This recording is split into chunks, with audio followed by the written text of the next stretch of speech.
Live. I think we're live. Okay, we got comments already. Good Lord Almighty.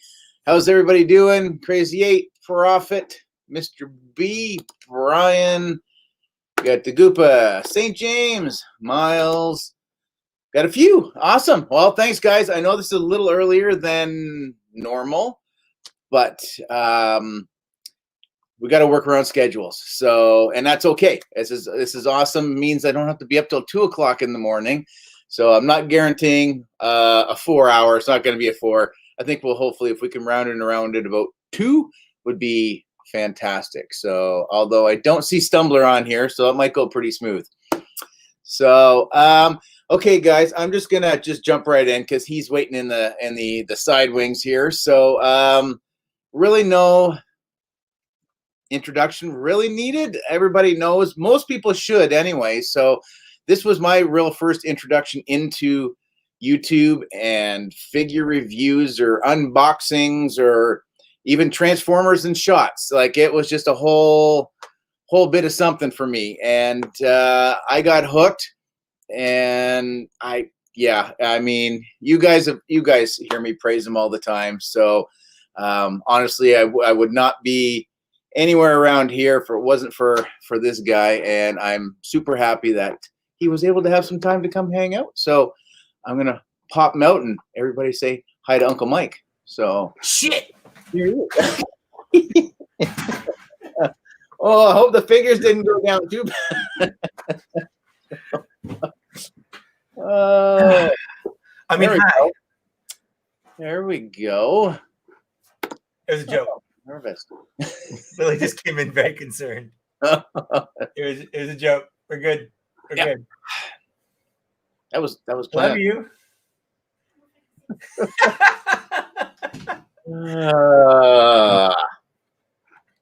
There we go. Hi. Awesome. Hey. Hello, everybody. Earl. I see a lot of familiar faces. Yeah. All around me are familiar faces. Yeah. Places. Let's see what else. Oh, Gary. Wow, awesome, guys. Oh, there we go. Boom.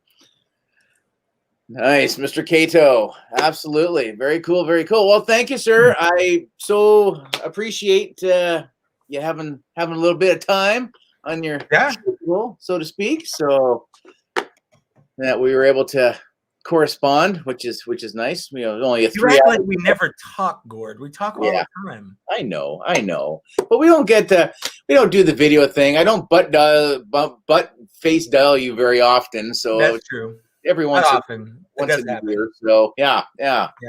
So yeah, thumbs up, guys. What, all that stuff. This is horrible that I have to remember all this stuff now. So don't feel obligated for super chat. If do whatever you want to do. Super chats, do it.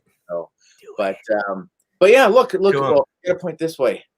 So we have this guy right over here. That man, what can I say? I was going through some stuff. I have this nice little envelope here that I've been saving anything that I've ever been sent from anybody, and I was going through some older stuff. And wouldn't you know it, I came across a little note from a guy who looks oddly a lot like you. I'm way over here, and this has got to be that's my real signature, by the way. That's how I sign things. Yeah, that right there, that's on my driver's license. So, good to know. I can. Yeah, mission. Probably should have said that, right? But yeah, we came across this. So I guess this would have been back in the day when I was harassing you to get a PO box so I can send you some stuff from some weird Canadian guy. So honest, I was very apprehensive about having some random stranger from the internet send me anything. I figured. I know what that feels like now for sure. It is different. Like the person on the other end's like, I'm a normal person, just love me or whatever, and I'm like, I don't know you. Like, yeah, it's tough. It's tough being on this, and I never thought I would ever say that because I still feel like I'm on your end. I don't. Well, I mean, I don't look at it that way. I look at, you know what, it was always, your stuff was really entertaining, got me through some real bad spots or whatever. Like I said, I binge watched all your stuff I don't know how many times, and it was Probably like, more times than I have. I would hope, because I find it really hard to go back and look at the old stuff without just going like, It's oh, very cringy. It's super cringy. so bad. And I've only got 2 years of back stock to kind of cringe through, but yeah, no, that was, like I said, that was, always a way to show my appreciation for sure. And the fact that I can still send stuff down that way a couple of years later, but it introduced this whole new thing, this whole new extended digital family, so to speak, or whatever, that actually tune in to listen to crap that comes out of my face. So it's different. It's definitely still different. So, but yeah, I don't know. I feel like this is how I interact with my whole family now. Well, I mean, I always did because they live in Florida and I'm in California, so it's a very long distance. But like, yeah, it's kind of normalized for me. I talk to all my coworkers like this now. I talk to all my friends like this now. I talk to you like this now. So I just talk to everyone on the internet. The internet's the only thing that exists right now.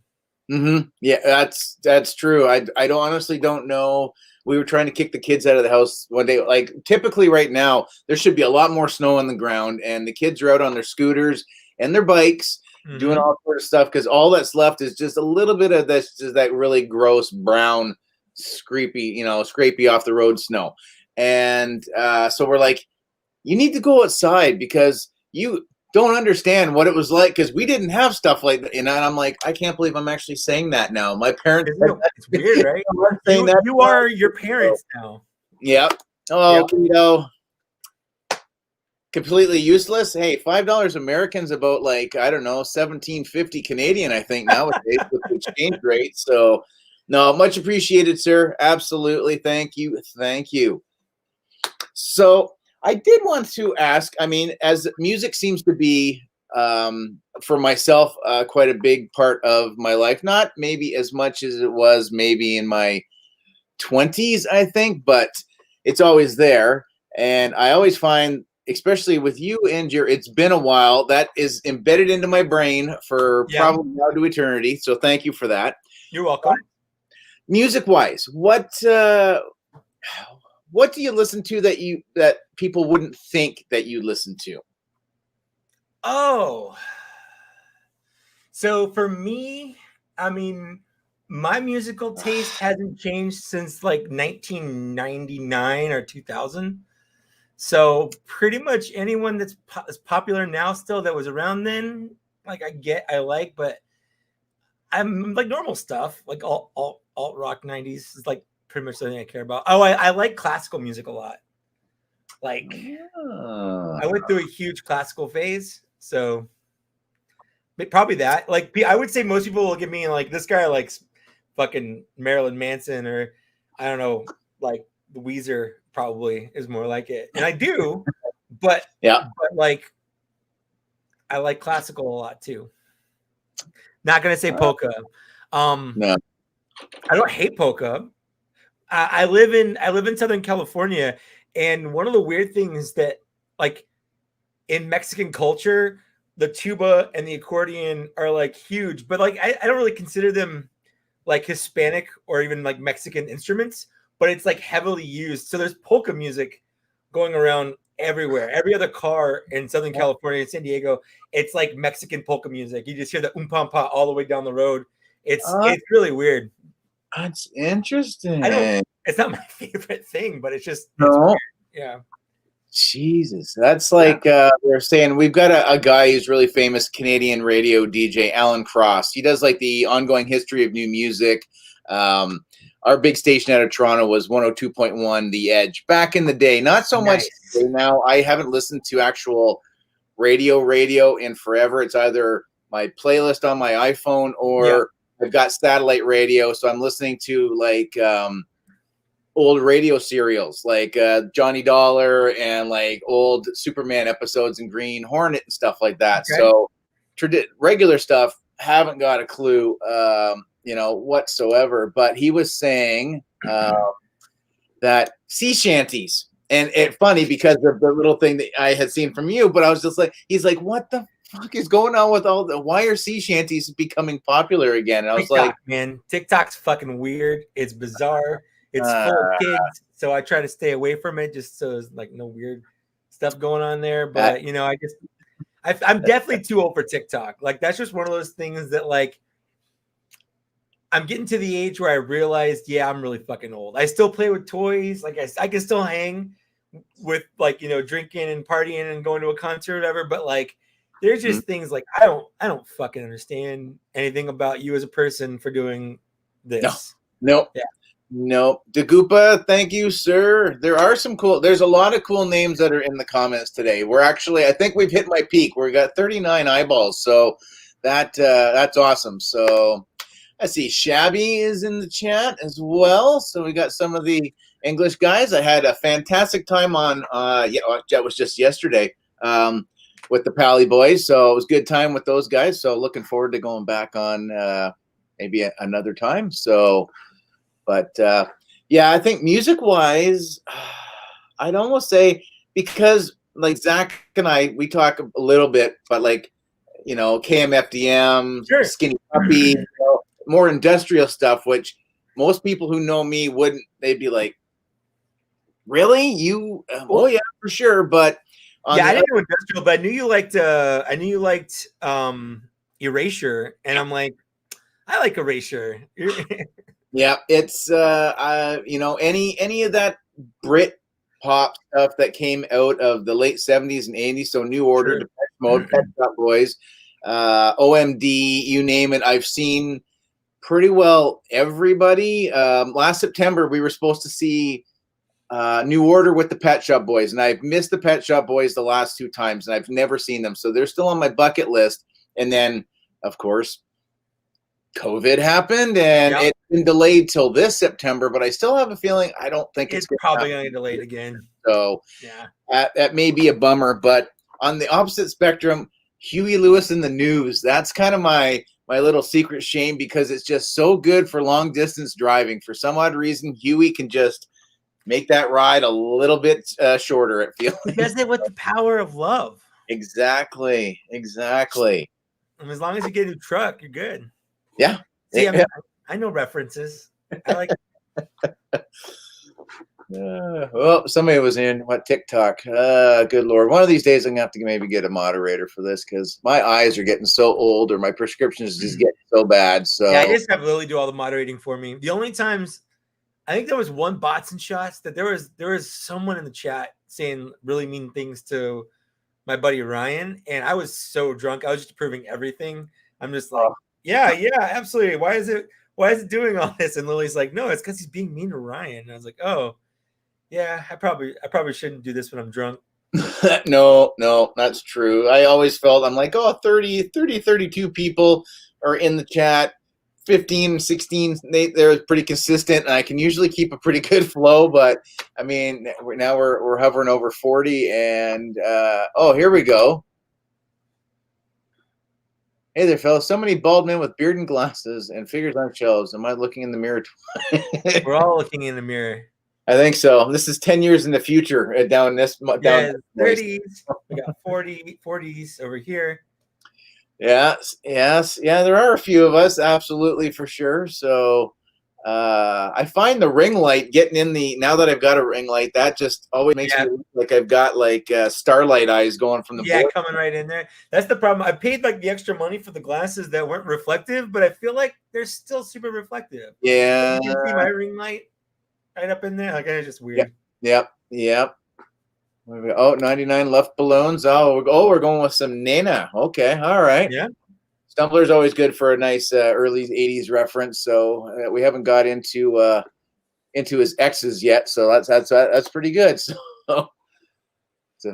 Cato, we also do boys and shots. That's a boys and shots is also part of bots and shots. That's all the same thing for sure. Ooh, boys and shots. It got weird. Well, it always gets weird, but it's only weird if you think it's weird. So yeah, it's only weird if you let it be weird. Dolphin Smooth. Okay. I just shaved this morning. Did you? I'm I'm about 2 days in, I think. So I nicked myself, and I bled like a stuck pig for like an hour. I slapped like a half a roll It's of the toilet. worst. Yeah. I had one. It was like on this side, and every time I would be like there for an hour with like a little paper towel or whatever. Yeah. I'd pull it off, and it would just start bleeding again because it would rip it. It would rip the skin with it, with all the blood or whatever. Yeah, head cuts are the worst, man. Oh, yeah. Now I'm checking out. I don't think I got anything bad. All right, we're good. I think you're looking there. Not too much shade there. So yeah, it's just been the last year or so that I've actually decided to bring it right down to the wood instead of just going, bzz, bzz, bzz, okay, I'm done. I go or whatever. So, but in the wintertime, it really grabs onto the toque. So it's just like, yes, it does. Yep. Pull it off there. So, oh, what do we got here? You guys ever use just no. I take it down and then. I do Dollar Shave Club. Yeah, yeah. Those are pretty good. I like some of their products. So I get really sensitive down in the lower area there, and I find their pre-scrub works really well. So not sponsored. So but it could be Dollar Shave Club. Yep. It could be. I feel like that's on you. Your move, Dollar Shave Club. Yes. I'm trying to get your sponsors, man. By the way, if you're watching this and you haven't hit the like button, hit the fucking like button. Why aren't you? Yes. You know how YouTube game works? You know how it works? Hit the like button. Exactly. I put a little thing in my last video with the little graphic that a finger touched a button. I have no idea how I did it, but it got in there. So magic. Yep.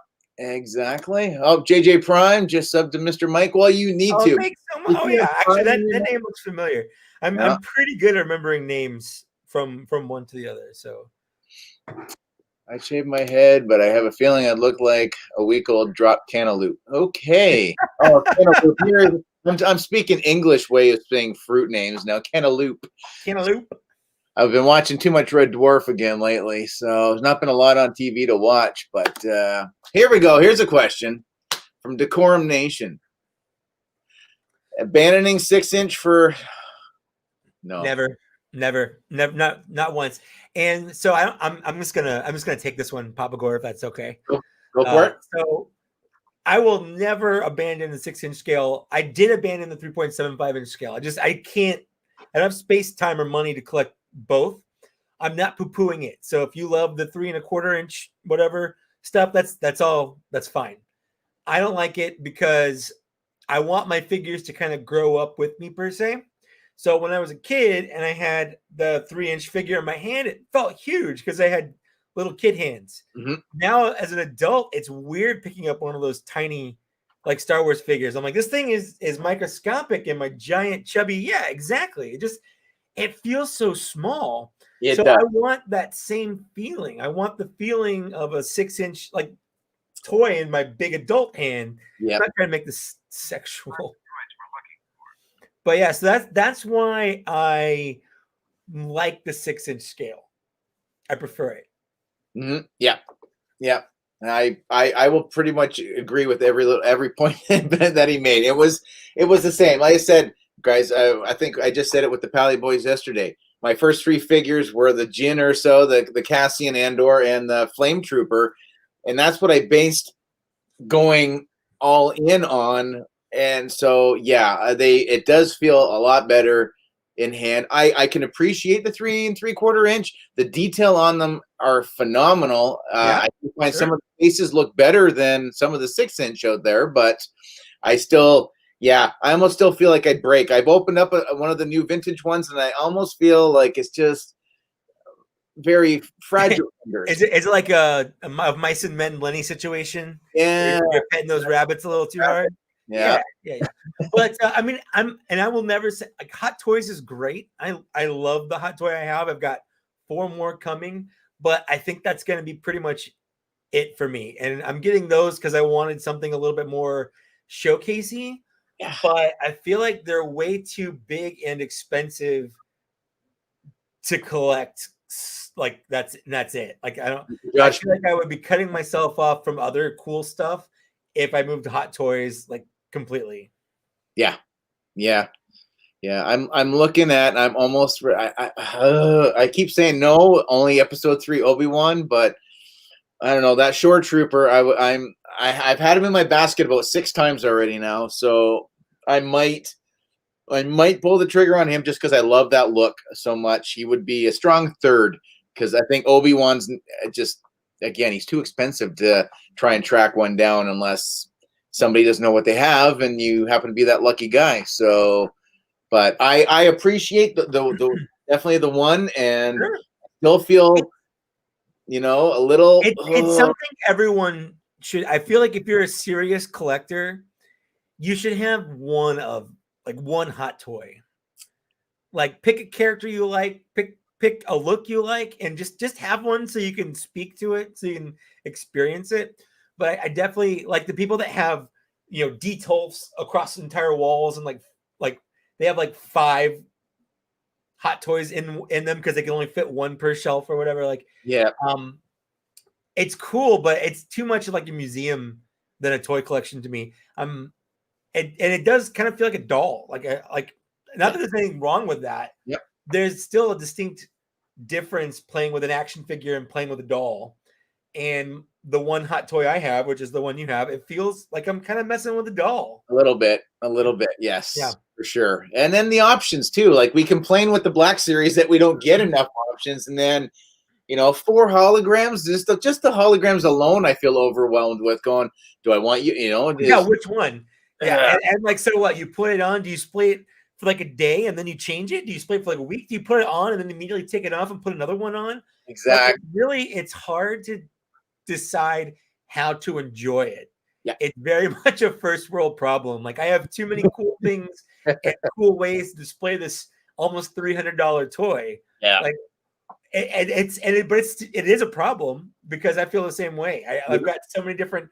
He's got two regular little blasters. He's got the regular blaster rifle, and then he's got the actual blaster rifle. He doesn't have anywhere to store any of them. No. Like you can't put them in holsters or anything. So it's either do you want to like have 2 guns like going crazy, or do you want just one? Do you want just one? Do you want the 2? Do you want just one and then something else? It's just there's too many options and not enough time. Yes. And it's too difficult to move between the different options. Yeah. Yes, exactly. Yeah. But I've got the Cody I just got. Yep. IG-11 is probably the next one that's coming. Oh. I got the Rex. I got the speeder bike with the Baby Yoda and the Biker Scout from the Mandalorian. Oh, yeah. And then Lily, just for Christmas, I had the Beskar Mandalorian with the Baby Yoda on my Christmas list, and she's like, "I don't want to buy that for you for Christmas. Just buy it." So I just bought it. So I think those 5. I think I'm good. But it puts you into a grouping, and then Cody. Yeah, well, Cody and Rex, obviously. Yeah. And then I want a nice little kind of Mando. The only if they did like a Cara Dune or something, like we'll talk, but like I think I'm good with just the Mando, the Baby Yoda, and the IG-11 kind of little thing there. Yep. Ty, have you guys heard of the Power Rangers Collector Set VHS set Mini Green Ranger series as well? I remember them on VHS, but I don't know if they're coming. I know there's some Kickstarter or something going on for like the complete comic series of the Mighty Morphin Power Rangers, which is like $700 or something. And if you want signed ones, it's into the thousands. Like, that's I bonkers. like Power Rangers, but I don't like Power Rangers that much. So for comics, so no, I've never heard of that one. So I'm just gonna say, Kato said $300 toys. Welcome to Transformers Masterpiece Collecting. I have these are all my masterpieces right here. So I definitely understand what you're talking about. Collecting is expensive and stupid. Yes. Oh, there we go. Well, there you go, Kato. Welcome to the one. So there you go. Oh yeah, he does like Marvel. I remember talking about that. Yeah. That's what I would say. Pick what you like. Star Wars, Marvel, they've got a bunch, and just get like the one, just so you can experience it, because it is worth experiencing. And they kind of are like, they're almost like investments, because they do the kind of thing where like they sell it and then once it comes out, they have a little bit more, and then it's gone. Unless they do a Yeah. reissue, that's pretty much it. So if worst case scenario, you have one, you decide, you know what, that's not for me. When you go to sell it, it's probably going to be worth like not twice as what you bought it, but it's going to be worth more. Yeah. Than what you bought it for, more than likely. No, that's true. He wants the Death Trooper and the Beskar Mando. Yeah, I know Knight of Ren, he got the episode 1, season 1 Mando with the I would I don't care. I still like that outfit, regardless if he's all shiny or not. But just having that old beat up trooper helmet on a pike, I was like, that is friggin' rad. So I had to make a choice between the two, and I went with the one that he wore more. But yes. I almost got the regular Mando one because I do like that look. And like you said, that the Stormtrooper helmet coming off there, that little like stand he comes with, is phenomenal. No, there we go. There's that event. Yeah, that's staying in his collection forever. Yeah.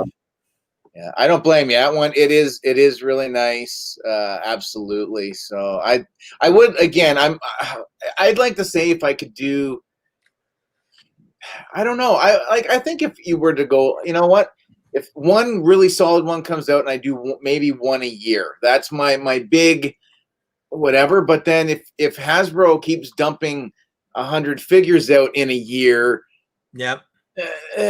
You know, it's so hard because, again, seeing your numbers for your end of saying it was 92 and I lost count around 89, 90 and was like, oh my God. I put mine into a spreadsheet and that's just what it told me. Yeah, like I can't believe I bought every bloody one and multiples. Yeah. And then if you go back a year ago and I'm sitting there going, ha ha ha, laughing all these suckers that are going to have to get the Empire card back because I'm not going to need any besides maybe 4. And then I'm like, oh God, they got me so bad now. So I don't need that this year. I don't need another 90 figures just for one line this year. It's a commitment. And it kind of sucks. It's just really hard because sometimes you don't know what you want until it's too late. Yeah, you don't know what's going to be good. Like a lot of people that slept on like back when I first started collecting, the Slave Leia, Greedo, those were shelf warmers. Like nobody fucking wanted those. They sat on shelves forever, got clearanced out, and now Greedo goes for like $50-$60. Slave Leia goes for more than that. So like, I'm more of a FOMO kind of collector when it comes to the Black Series. Number one, I made it a goal to complete it. And the best way to complete it is just to buy them like when they come out. Like I know there are people that wait and they go like, yeah, if you wait a year, you could probably get it cheaper. Or for some reason, that's the popular one. You never see it in stores. And then if you want, you have to pay like 3 times the cost on eBay. You know? Yeah, definitely. So Hot Toys, just what, Sideshow Collectibles or something? I do Sideshow. Yeah. And someone said something about the payment plan. Like that's the only way I buy them. It just makes it easier because it's not like it's like a subscription. I'm like, okay, it's $300 toy. They're going to do a down payment and then like $70 for like 3 months. And then when it ships, they charge the rest. Like it just kind of breaks it up. So it is easier to buy rather than throwing down all that money all at once. Yeah, that's true. That is true. Stumbler said Hot Toys Masters of the Universe. Mondo does 1/6 scale Masters of the Universe figures. They're on par with Hot Toys, and you should take a look at them if you haven't. They look phenomenal, but they are very expensive. They're like $200 or so. Let's see. Well, speaking of that, then Hot Toys Masters, would you buy if made? That's what I was talking about. Yeah. So I mean, they are made. I guess is my point. It's not the Hot Toys brand, but it's the Hot Toys style. Yeah, I think the way I feel if I get kind of behind on, doesn't matter what the line is. So if it's Masters of the Universe like that, those $15 figures that came out, the retro looking ones again, that were very cost effective, but then you couldn't find them anywhere. That it's just kind of jaded me a little bit on the franchise. It doesn't necessarily have anything to do with what company put it out, but like I see a lot of Masters of the Universe stuff now, and I'd love to go a little bit deeper, but I just know it's not going to be. I'm just not going to find just find the stuff. So it's always just big gaps. Like I said, there's 5 Cara Dune carbonized 3 3/4 inch figures sitting over at my Walmart, and the Venomized Captain America. That's it. That's all that's on the shelf right now. Man, that Cara Dune, I remember being so like scared I was gonna miss out on that one.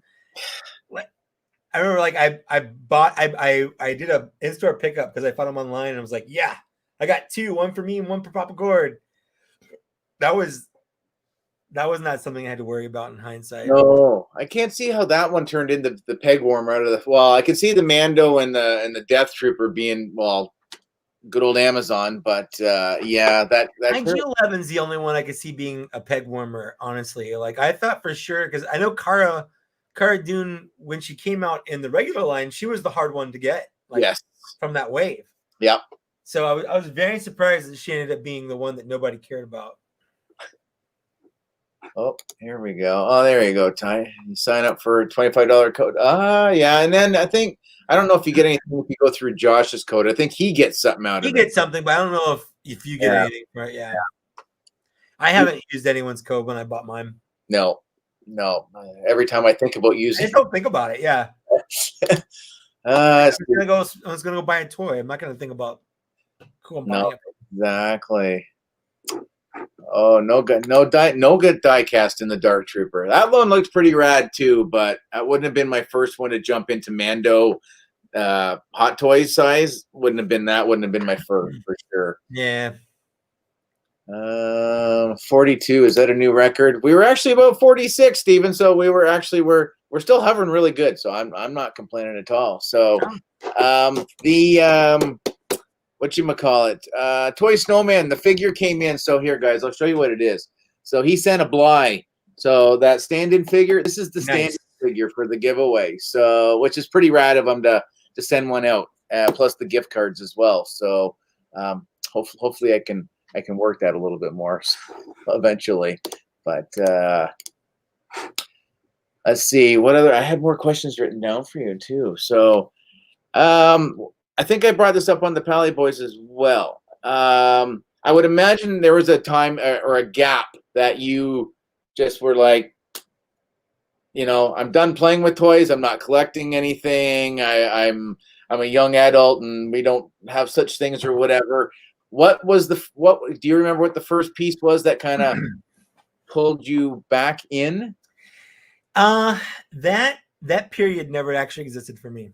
Okay. There was a time where I collected fewer toys, but there was never a time when I collected no toys. So, yeah, the answer is I don't have one, because I will say there are things that, like, so for instance, I remember when I stopped collecting 3.7, like the Power of the Force 2 Star Wars figures. I started doing that 95 and collected pretty hard until about 2002, I think. And then I took a little bit of a break. And then when the Revenge of the Sith came out, I bought a couple figures from that. And then I took a little bit more of a break. And then Marvel Legends started coming out like a year or so later in 2006 or so. So I was buying a couple of those. The alternators and the very first Masterpiece Optimus Prime that was released in America. It was like the old MPO1 super big one. I found that at Walmart for like, I want to say it was like $70 or $80. So I bought that. And that's what kind of got me into doing Transformers. Okay. But there was a period of my life around 2007, 2008 where I was kind of like homeless-ish a little bit. So I didn't collect any toys during that time. Sorry, let's get my microphone. So there was a point where I didn't collect, but not because I thought I was too old, but just because I didn't have the means or money or place to collect. But when I got back into it, it was the Transformers Prime toy line that I started buying figures for. And then when they announced the Black Series in like 2012, 2013, I told myself, like, that's my ticket back into Star Wars, because I wanted to start buying the 3 3/4 inch Star Wars toys again, but I'd missed so many and it had been so long I didn't even know where to start. So I was like the 6-inch, like that's what I'm gonna focus on. 6-inch toys to go with like Marvel Legends and things like that. So that's when I decided that I was gonna be a completionist for the Black Series if I could be. Nice. Now, Transformers, everybody knows you're all about the Prime. I love Prime, yep. So what is it about Prime that makes him kind of a focus on your collection? I mean, I just really like his character design. I like the window chest. I like the big blue boots. Like, I like his antennas. He's like Gundam-esque a bit, which I've always liked as well. But like, he just has that really good silhouette, and I like his primary color, the red and the blue, and the truck. I don't know, man. When everyone, because let me focus my thoughts here. Mm-hmm. It came out in '84. I was 2 at the time, so I was very, very young for G1 Transformers. Yeah, but I remember it. Like, it's on the edge of my memory, but I have vivid memories of watching the cartoon and playing with my G1 Optimus Prime and getting those things for my birthday. So there was something about just being a truck. Like, you had like jets and helicopters, and those were cool. But when I was a kid, that fucking big Mack truck that he turns into, like, I just loved it. It was my favorite. Nice. Which one's your favorite? Have you got a one that you can? My favorite Prime? Yeah. Like toy wise? I'm assuming that's where. I figured. Yeah. Surprisingly, it's not G1. I don't have a very big G1 Transformer collection because while they started it off and it's responsible for all my nostalgia for it, I just don't think they're very good toys. I don't. Not for nowadays standards anyway. I really like. I have the third-party Transform Element Optimus Prime. I really like that one. And then I also have a third-party Transformers Optimus Prime.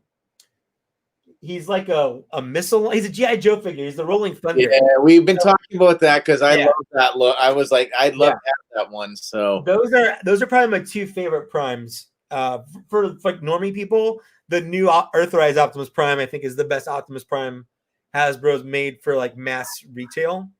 But my favorite primes are kind of a split between the G.I. Joe Optimus Prime and like the Transform Element MP Optimus Prime. For like my big boy bots. Nice. They did do a Hot Toys actually did a Optimus Prime. Hot Toys made an Optimus Prime. He has like optional Starscream wings for some reason. Like, he has an optional Starscream head and Starscream wings. But it's a good looking Hot Toy. Huh. I did not know that one. Oh, here we go for Linda. I'll let you go first on that one. Toy Room Tour. When's your next? Oh man, I don't know. I definitely just messed around with the shelf on the far side that never gets shown, but I haven't really done anything with these since my last Toy Room video. So I just don't know if it'd be different enough to really do one anytime soon. I will say that I'm moving in the summer. Like, we're planning on moving in the summer. So I'll do one when I set up a new toy room. There you go. That makes sense.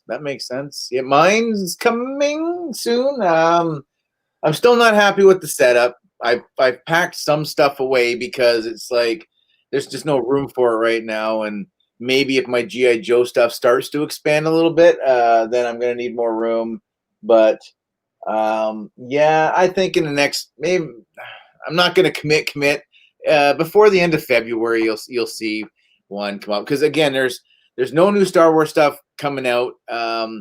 There's no word on when the new archive stuff's going to make it up here. They just Toys R Us just got some of the remnant stormtroopers in it. They just were gone online within about 3 minutes, probably. So The Mando build-up pack isn't slated to come out till I think almost the end of February up here. What the hell? That's crazy. They've had it listed on the website since middle of December, and everybody's like, "Oh, it's January 1, man. We're gonna get it on the 1st of January." And I'm just kind of nuts. Yep. Nope. So it's getting so bad. I was telling the guys, like, even the secondary market, because I'm like, I wouldn't mind a Cyclonus, right? Even though I don't have an abundance of Transformer shelf anymore, and maybe I might find some of the 86 figures, because again, I remember seeing the movie opening night with my buddy, and again watching all the older people and their freak out when shit gets uttered. Oh, you bugger, man. So is it good? Yeah, if I find another one, I'll buy it. I'll send it your way. Let me know, because I've seen them a couple times now. A guy had them up for sale, so they were ringing up at $30 Canadian for that size up here. That's pretty good, which is really good. So like $20-$25 US. That's not bad. Yeah, he should have been, I think, probably a 40, maybe a 39. He should probably have been at least $10 higher. Yeah. So everybody bought them up, and then on Facebook Marketplace, a guy who's not too far from me, he's got him up for $200. That's fucking nuts. Yeah. That's bonkers. Yeah. And then it goes to 120, and I think he's got it listed for 90. So I'm still like, you're still wanting to make 3 times what you like, that's ridiculous. Snake. Like, so bad.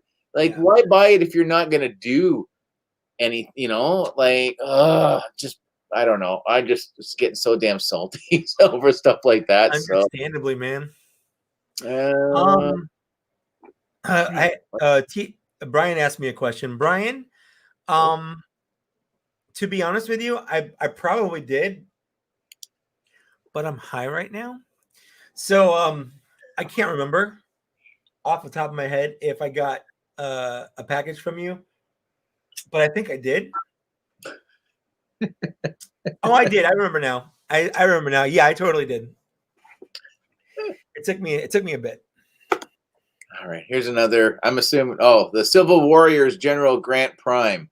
That thing is gorgeous. I never got it. It was on my Christmas list.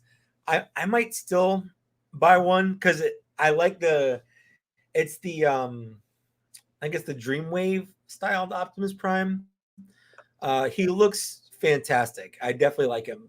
He's on my list. He's on my. I have a note that I share with my wife of toys that I want to buy. So like when Christmas or birthday or she just wants to buy me something or whatever comes by, she has like a thing to look at with links on it. So it's on there. That's smart. I'd say I never thought about putting a list on like the fridge or something. Honestly, it works out really well for me. I'm just saying. Well, I can't complain. You know what? I mean, Andrea has been like super supportive. As much as she doesn't understand any of this stuff, I think the fact that I don't go anywhere, even if I could go somewhere, it's work, it's home, and it's down here. So I'm not going to the peeler bar. I'm not smoking cigarettes anymore. I don't drink very much alcohol. So this is, I guess it's safer to go, oh, let's get him a newer computer, and then that'll keep him happy for a while so he can sit there and do all of his editing without having to go up and down the stairs and grumble at himself because he's got to get exercise to go up and down a few flights of stairs. But yeah, absolutely. But yeah, I might have to start thinking about that because she always gives me crap saying I'm difficult to buy for, but I'm like, that's exactly why I did it. Yeah. So because I don't stray really away from the Star Wars stuff. She finds really interesting things to kind of go that I wouldn't have even thought about, or maybe I said something a few years ago like, oh, I'd really like some sort of Red Dwarf stuff, and then five years later, all of a sudden I get like a Red Dwarf T-shirt, and I'm like, that was so thought. I can't believe you thought about that. And it's like, oh yeah, I said something about that before, but she. Yeah, she used to come down and mess around with my shelves. Come and move like one figure, and then expect me to see if I realized if she's done something. So every time adorable. Like I would ever something's different. Something's moved. Yep, and she's like, as soon as she does it, this like sense goes off in your head, like something's wrong. Yeah, something's out of place. No. Mr. Joe Dotson, thank you so much. You're pretty handsome yourself. That's one of my friends. Oh, is that one down here? There you go. That's cool. Hey, I like seeing other names that I don't recognize. So, which is awesome. Jesus. Oof. Yeah, I think that Indian came out there. it's still. I think it's still coming out of my system a little bit. So, and it's a little bit later in the evening over here. So, my place was out for like 4 or 5 days, and I was like, oh my God, we need some more, because they so help again with sleeping at night is really bad. My hips still make me kind of have to, I'm not a back sleeper, and now having my hips done, you have to be become that now. So I need something just enough just to get me to that spot where I don't need to sit and eat like four burgers and some fries, but I just need to haul my ass into bed and close my eyes, and I'll be down and out like in a heartbeat. But oh, let's see. My wife. There's wife talk. Stumbler, are you getting in?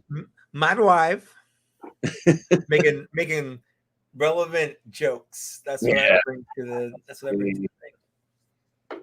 2020 was a bad year for Harley Quinn figures. That's probably true. I honestly can't think of any. I mean, other than the animated McFarlane Toys one. Yep. I can't really think of. That's not true to Matt. Like, because the Harley Quinn movie came out in 2020. I feel like there were some good like Mathex and figure arts figures that came with that one. That could be, or is it? I don't know. I don't honestly. I've been trying to stay away from looking at other lines lately. The DC, I got to give it to McFarlane. He's really just swinging for the fence every bloody day with all these. What I appreciate about him, I'm not going to complain that he's made like 1,000 Batmans. Yeah. Batman is clearly the coolest looking figure, and McFarlane clearly loves the fuck out of Batman. That's absolutely fine. But I do enjoy the speed in which he has been cranking these figures out.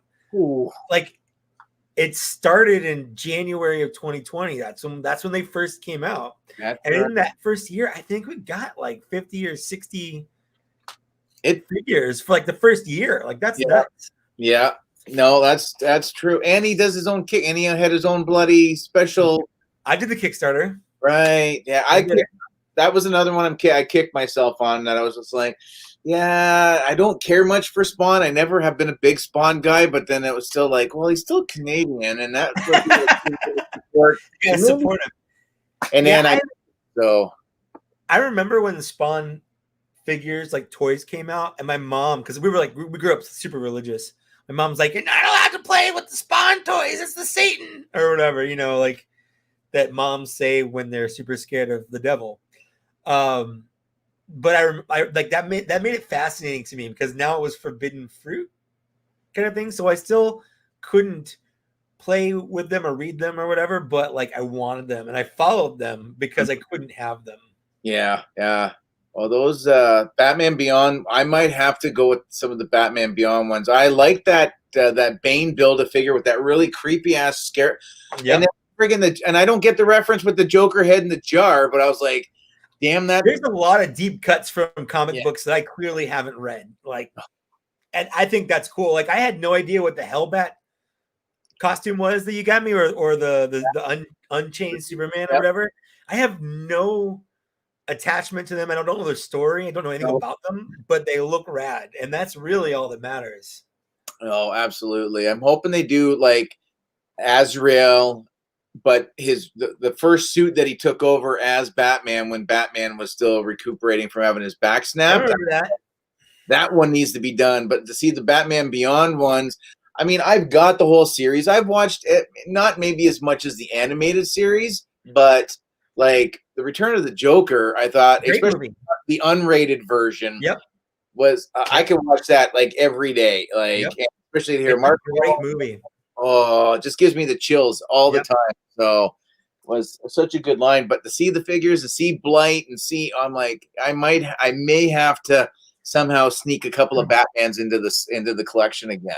Yeah, I don't care about the Joker bot Build-A-Figure, but I'm definitely at least gonna get that probably the Batman Beyond and Batwoman Beyond, because I like the look of both of them for sure. Yeah. What about? What do you think you might go for that Bat Health Cycle thing with the Batman with the? I'd love to get that too, It but looks cool, but I'm not gonna get it. Like uh, for me, it would be buying it on the aesthetics alone. But mhm. I don't know where I'd put it in my collection. Like it's cool. I appreciate that it exists. I love seeing toys. I think like Dan Larson just got one. So Yeah, like yeah, he was posting like skeletons on it, and I'm like, that's badass. But now the problem is now if I do it, I'm just copying someone else because I like that they did it, you know? yep. So it also kind of ruins it a little bit because I literally would be like buying that stuff just for that reason. No, that's true. That's true. Yeah. Yeah, I don't know if I've ever kind of well, except for I think the range trooper when as soon as they announced the Santa Claus colors, I was like, oh, I Oh, need. And then of yeah. course everybody's like, oh, were you copying Robo? I'm like, come on, like look at my freaking name for God's sakes. If anybody deserves their own Christmas Star Wars figure, it's me for sure. Yeah, So 100%. That don't give me so, definitely not the same thing for sure. no, exactly. Mythic Legions. Did you go in on any of the new? I No. almost man, like 4 times I went to go buy that damn moose and I Oh, put it in my cart and I'd sit there and I'd go, I don't know where I'm gonna put it. I don't need it. And then like a week later I'd go back and I'd almost buy it and then I didn't. So I have some I bought the All Stars wave. I bought some of those. I bought they did a Hordak, they did a Shira, and oh yeah. then I bought a Minotaur guy. So those should be coming soon. But those are the last Mythic Legions I've bought. I didn't get anything from the Arethyr wave, and I didn't get anything from the last one either.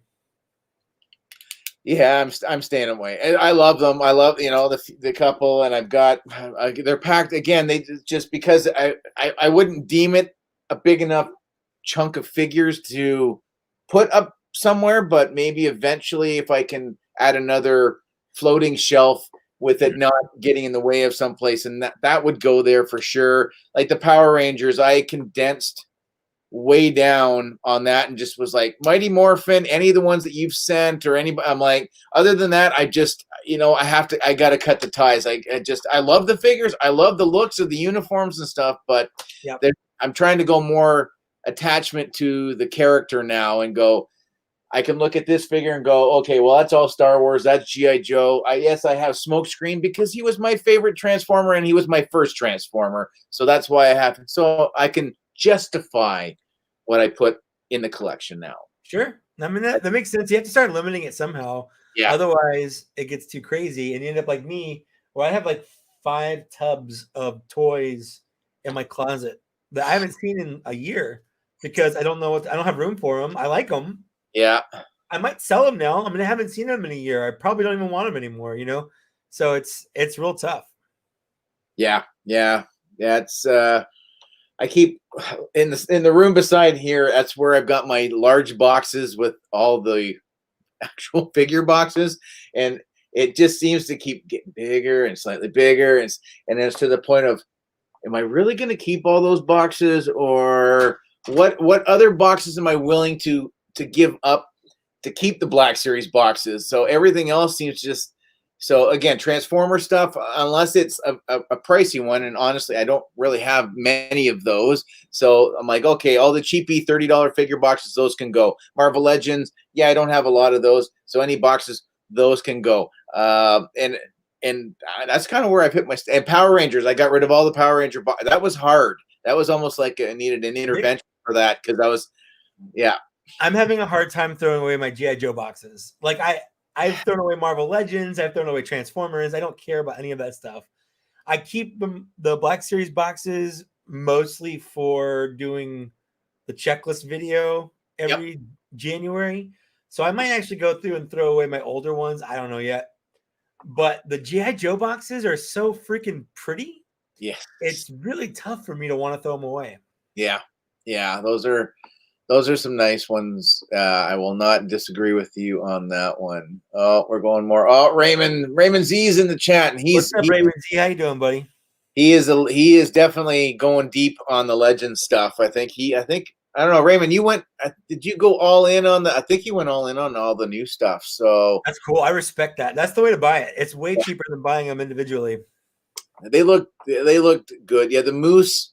I don't know. Maybe again the Canadian. Maybe I was like, oh yeah, I have a moose, and maybe get a little bottle of maple syrup, and he can sit beside it or pose him with drinking. I don't know, but it's a good looking moose, and that's a sentence I probably thought I'd never say about toys, but it's a gorgeous, glorious, resplendent moose. Yes. Oh, somebody brought up mask. I hope they make mask. I hope they make mask. I hope they do. I don't know. Now, do you think? I don't think they could go. They'd have to stay. Would you say they'd have to stay the same size, or do you think they could go maybe 3 3/4 inch just for scale for the vehicles? If they did go 3 3/4 inch, I think that would be a little cooler, but I wouldn't mind if they kind of stayed the same size. Yeah, I'd buy them, even though it's not 6-inch mask is nuts. That's bonkers. Yeah, but yeah, I'd probably buy mask even if they just reissued them, like if they're doing like what they're doing with GI Joe and stuff now. Yeah. Like if they were just like here are reissued mask toys. They're the same as they were in the 80s, but they're now. Like I would buy the Thunderhawk and Switchblade without question. I probably would buy them all.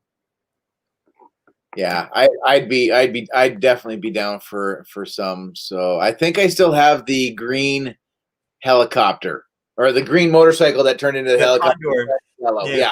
So I think that's in a box. So I think I still have the helmet as well because I know the masks were, just to see some people selling just the masks. I was like, you got to be shitting me. Like they're hard to find, man. 30, 40, $50 for certain ones. I know the female, the one, whatever her name was, she's like one of the more difficult ones to track down. And I just like, Jesus, I know my aunt sold a bunch of my stuff off accidentally because she thought it belonged to that's what happened to all my Transformers.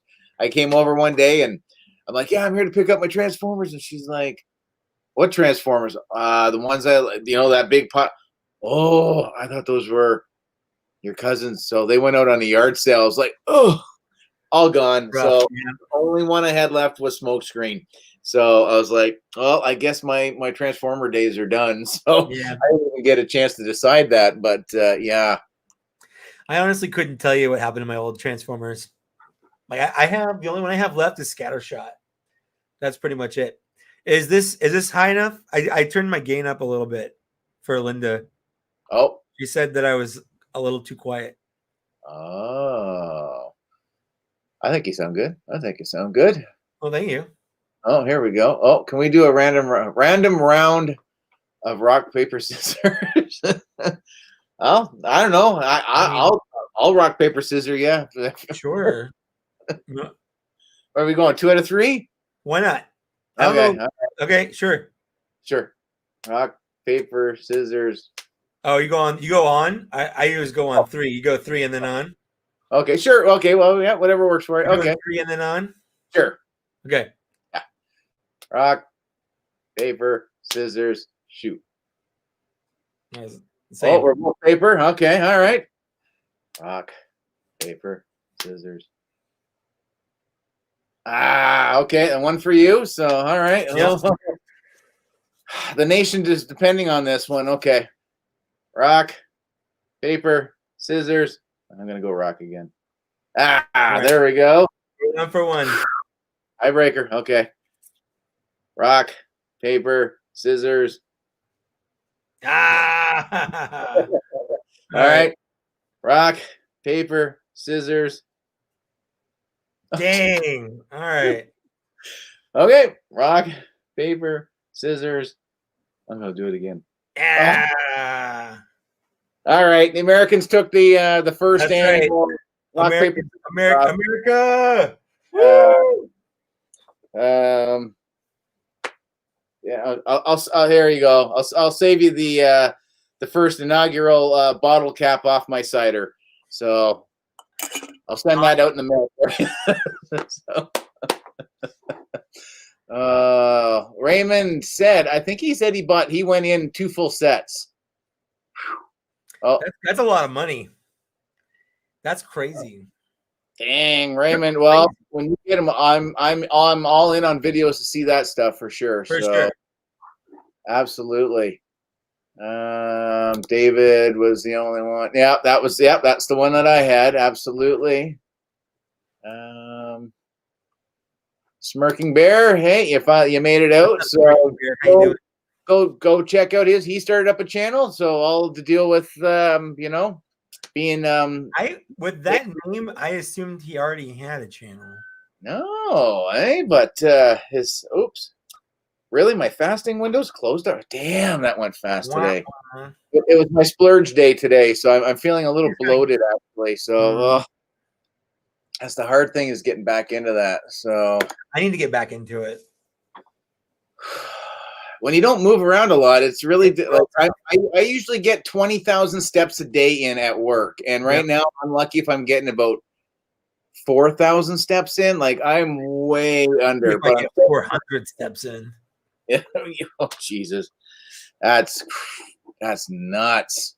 But what do we got? Raymond, Primal War, Beast War, Black Arachnia, Optimus Primal. Yeah, I see. I really, except for Cyclonus, none of the other ones really resonate, because I didn't care for Beast Wars. I think the animation was really what kind of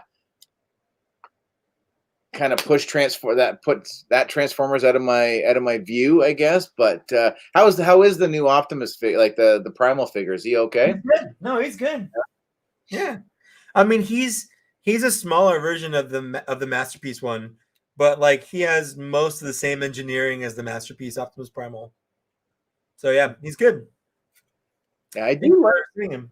What they're doing, like that Sky. I don't care. Skyfire. That Skyfire, for the price that he was, I think one of the best deals. I think just to have one in that. Oh, mind you, I'd love to have. What Phoenix? Is it? That's the Phoenix right there. Yeah. And then I got the regular Hasbro one right there. Yeah. So good. So good. Let's see. Yeah, I got the Hasbro one signed by Greg Berger. Oh, right. Hold the box anyway. Hey, that's still cool. Any word? How much longer till Unicron? Still no clue, eh? No idea. Yeah, I've heard the end of January, but it's almost the end of January. So now I'm guessing probably like March or April. That's my guess. Zach was actually just over like an hour ago, I guess 2 hours ago now, because we had to take some more pictures from bots and shots that I'm editing. And so he was over here and I was taking the pictures, and we were just talking about like how long that's going to be. Neither of us have any idea. You can come here and wave. You're allowed. You can. Here, you can wave at Uncle Mike right there. So hi. Hey, there you go. You can talk. Hi. Okay, see ya. Bye. I'm sorry. Bye. Oh, you're going to bed? Oh yeah, it's bedtime for you. Okay. Mommy said you can stay up to 9:15. Whoa.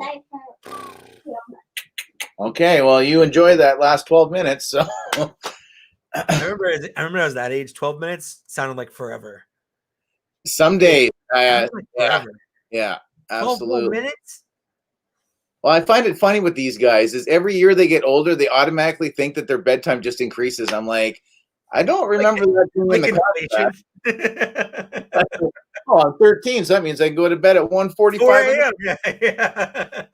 All right, if I don't have to wake your ass up in the morning and get you ready for school and stuff like that, then you have at it. But yeah, it doesn't work like that at all. So, oh, is that what he was doing, eh? I'd pay to see Zach running like Bo Derek in the movie 10. So I mean, me too, honestly.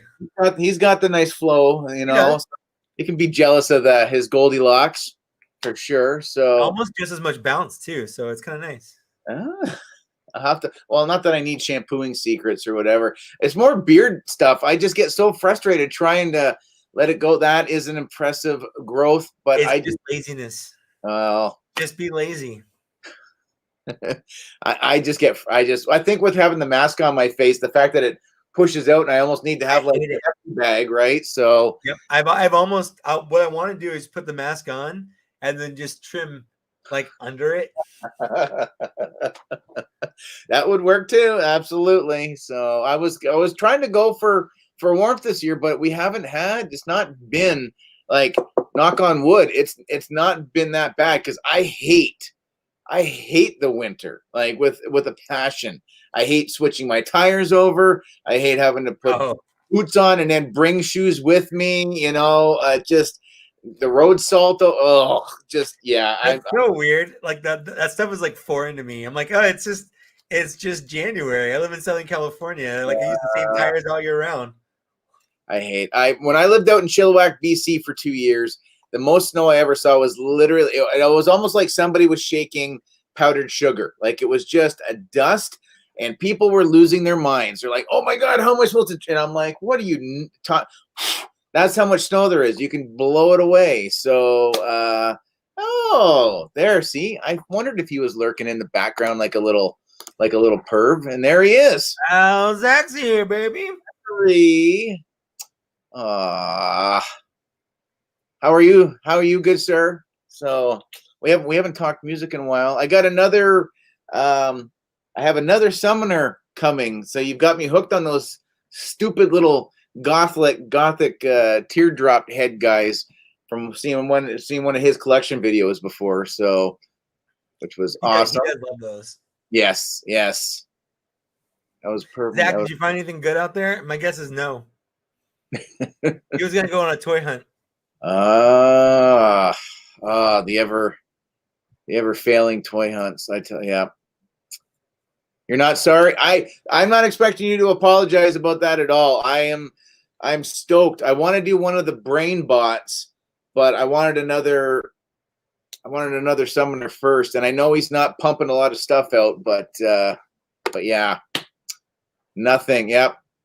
So big fat donut. I figured nothing. Yeah, I figured nothing. The toys we found were the friends we made along the way.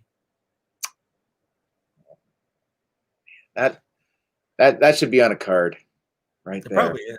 It could very well be. So, yeah, Ryan, you kind of hope tomorrow is 90% chance of snow. You can have all 90% chance of it. I don't want to see any more.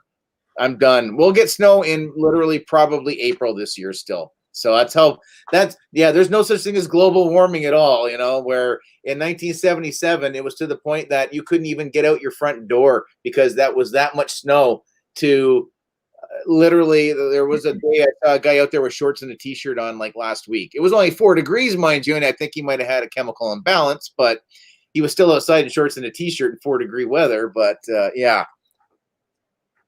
Yeah, it rained here all day today. It was a little chilly. I would probably put a jacket on, but that's about it.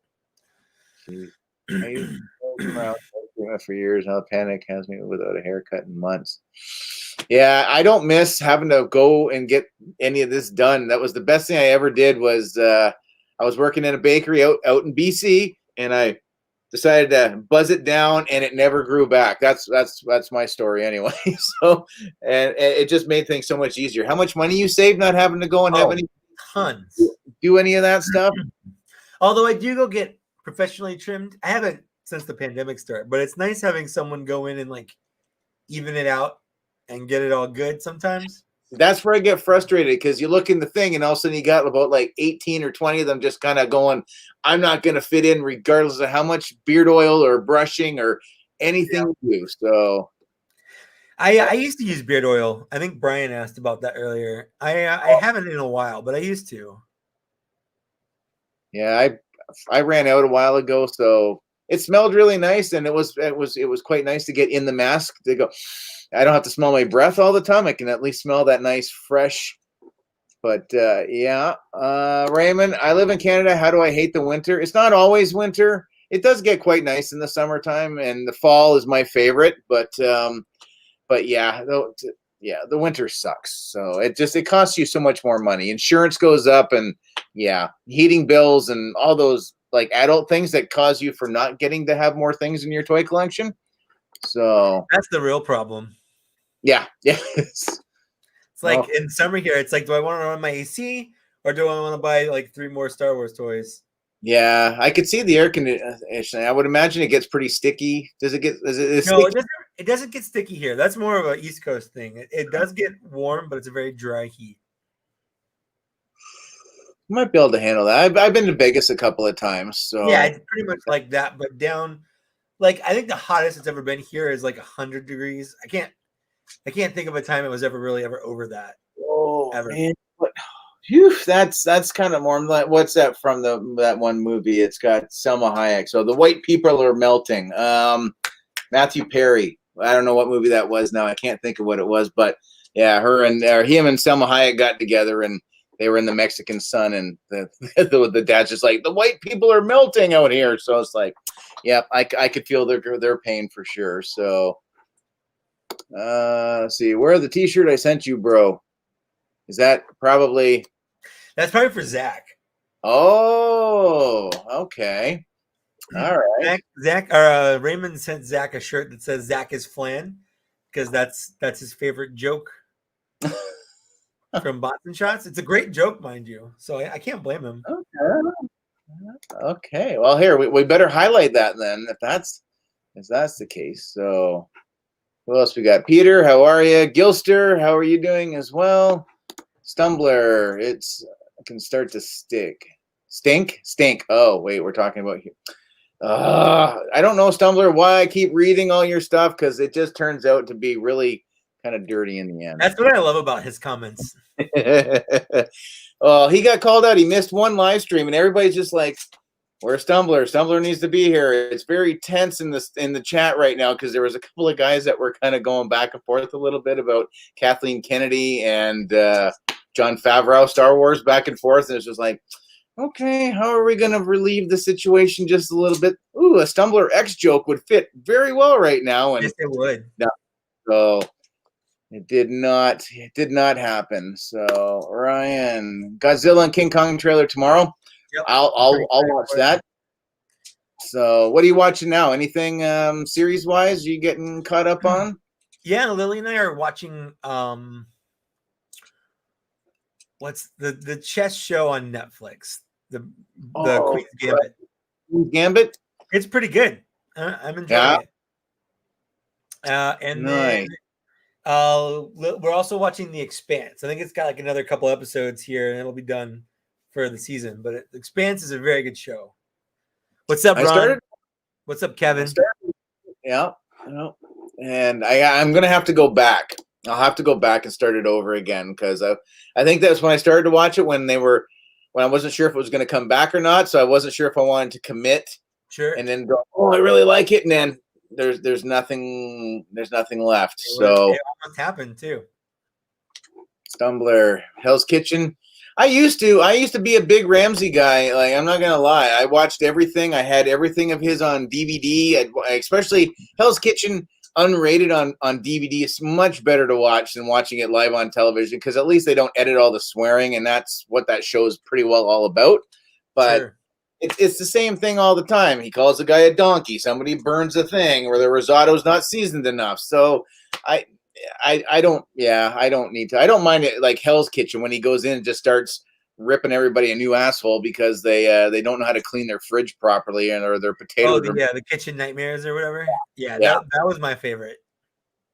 Yeah, those ones I can watch over and over again. Yeah. So. Well, he doesn't. It's always fun to me when he's nice to them. Like, the people he goes in and he tears them apart, calls them donkeys or whatever. But then you find the one where he genuinely wants to help them out. And I always like those. See you, Ryan. Yeah. Take it easy, my friend. Oh, that's on my list too. Yes. And it's you found it better than the last. Okay. Yeah, I've been enjoying that one. I think there's some serial killer one out there on Netflix too. That's only like 4 episodes, and that's on my possibly watch list. So I find now I have time to watch stuff.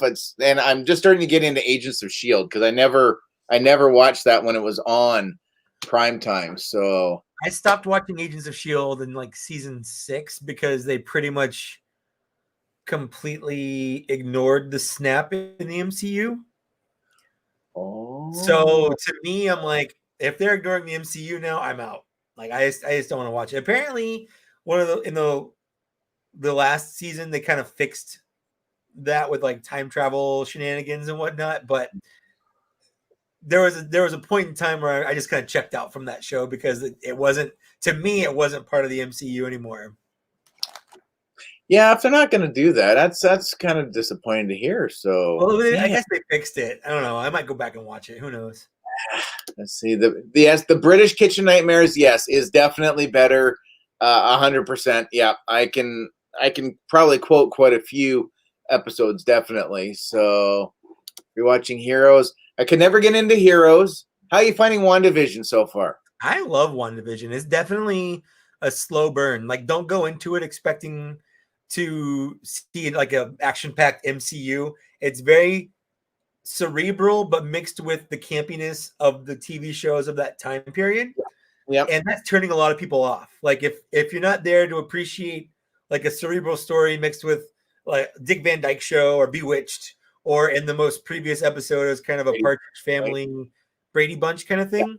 Yeah. So like if that's not your thing, you're not gonna like it. But I have a feeling based on like the comics they're referencing and things like that, that it's gonna start getting fucking nuts like soon. So you have to go through that stuff. And I actually I find it charming. Like I find their dedication to sort of recreate the older style stories and kind of stuff, I find it charming. Even in the first episode when she's magicking stuff, it's very clear they're doing it with like wires, kind of like how they did it with the original stuff. Like sure, they could CGI a plate in black and white, but like they're not doing it because they're kind of dedicated to this like style of storytelling, and I appreciate it. No, that's I had to go back and watch like a couple of times each. Like after watching the first two episodes when they dropped on the first week, and I watched them and I was just like, man, maybe I just missed something. And so then I went back and then I started again and I was like, okay. And then the wires, I caught the wires and a few other little subtleties. And then I'm just like, and it did make me feel like I was going back being a kid, because again, being born in 73, those were still fairly fresh rerun, like, rerun type of things, right? Honestly, they still were in the 80s when I watched it. Like, yeah, exactly. So with like Nick at Night and stuff. I think I've seen every episode of Dick Van Dyke Show. Oh yeah. And it's great stuff. Like I anytime if I see, I Love Lucy's on, I'll stop and I'll just be like, it's only been on for 3 minutes. I'll watch a half an hour or 22 minutes of that. So the first two episodes of WandaVision are very much that, with a little bit of like cerebral stuff. Episode 3 definitely changes it to more cerebral stuff while still paying homage to like the 70s kind of sitcoms, which I like. I'm assuming next Friday we're gonna move into 80s stuff. Who knows? I'm in it for the ride so far. Yeah. It's it feels like it's just been so long, right? Because Black Widow should have been out the fall. We should have been MCU content we've gotten in almost 2 years. Oh my! Has it been almost 2 now? 2019 is when Endgame came out, and now or July was Spider-Man, and that's pretty much it. Yeah, that was 2019. Wow! Holy crap, man! When you get a lot of shit going on in a year, you tend to forget about the fun stuff we used to be able to go out and do. Damn! Yeah, this is the longest we've gone without new MCU content. That's crazy. I'm looking forward to the. I definitely want to see Moon Knight, especially with Oscar Isaac's in it. Yeah, absolutely. That should be good. And Falcon and the Winter Soldier. That just feels like that one almost seems to be taking forever to finally come in. But the fact that U.S. Agent's going to be in there, and he was always like Cap was always my thing. Comic books, and as much as that first Captain America movie is like. Was not great, but it was something. So now to see that they're able to pull, especially Zemo as well, I was like, oh, okay, you gotta have him back in there for sure. Yeah. So that's what I like about these TV shows is they're definitely like they're pulling from like those random things from the comics. And I said 2019, Tony. That's yep. Yeah. We're good there. Yeah. Pally boys are here. Shabby was in. Shabby was here, and I think Blue Harvey was here. Yep. So we've had a few of you guys making in there for sure. So we caught you. Briscoe County Jr. I don't know, for some reason I mentioned that to anybody I know. Nobody has a clue what the hell. I watched Briscoe County Jr. That's great. That's great stuff. So I'm trying to think the other thing. Bubba Hotep. You ever see Bubba Hotep? Oh yeah. Are you kidding me with Elvis? Like he played such a good Elvis. Yeah, so good. So I love that. What's his name? He was the they dyed his skin brown to protect him from being JFK, right? So it was JFK. They dyed him as a black. So, oh, there we go. There's Shabby. Shabby's still here. So Bubba J. Pig released a new album at the end of the year. If it's ooh, you know what? That I gotta have to screenshot that because my brain's not nearly as good as it used to be. So I will forget that. So I will take a picture of myself taking a picture so I can look that up. Yeah, there's not been a whole lot music wise. I've been going more back catalog with VNV Nation lately. I don't know. Have you heard of VNV Nation? I haven't. No. No, you should look them up. They did actually a full album. They're kind of a techno whatever. I think he's American, but he's based out of Germany, and he did a full album with classical. Like he had basically a full orchestra with him doing an album, which was really, really good. So David knows what I'm talking about. Yeah, David. I just added it into my thing. Yeah. Is there any album I should do? Damn. You probably want. Trying to think which the best one. Like Illusion. Illusion's really good. Yeah. Oh my god, I can picture the freaking picture of the damn VNV Nation. Automatic. Automatic's a solid one, and Faith Power and whatever the other thing is, Judgment, I think. That's a really solid one too. So okay. Yeah. There's some. I'll give it a listen. Yeah, I think you'd be pretty. I think Shine on Me is like really good. You watch that one. The light show that goes on with that is just crazy. So, Zach's not a big one. I do find he seems a little more commercial than underground stuff, but I'm still good. I'm still good for it though. So. Bring us Little House on the Prairie. I don't know if I really need Little House on the Prairie to come back again. So, yeah, I don't even know why anyone would want that to come back. No. First of all, Michael Landon's dead, and you can't have Little House on the Prairie without Michael Landon. Okay? No, that's true. That is very true. I went into a weird rant about Michael Landon, but we'll take it. Name a movie you can watch anytime and enjoy it. Here's this one called Cemetery Man. I've never heard of that, and I used to run video stores for a few years. So I'll let you. I'd have to think on that one. Mine is Mystery Science Theater 3000, the movie. Ooh.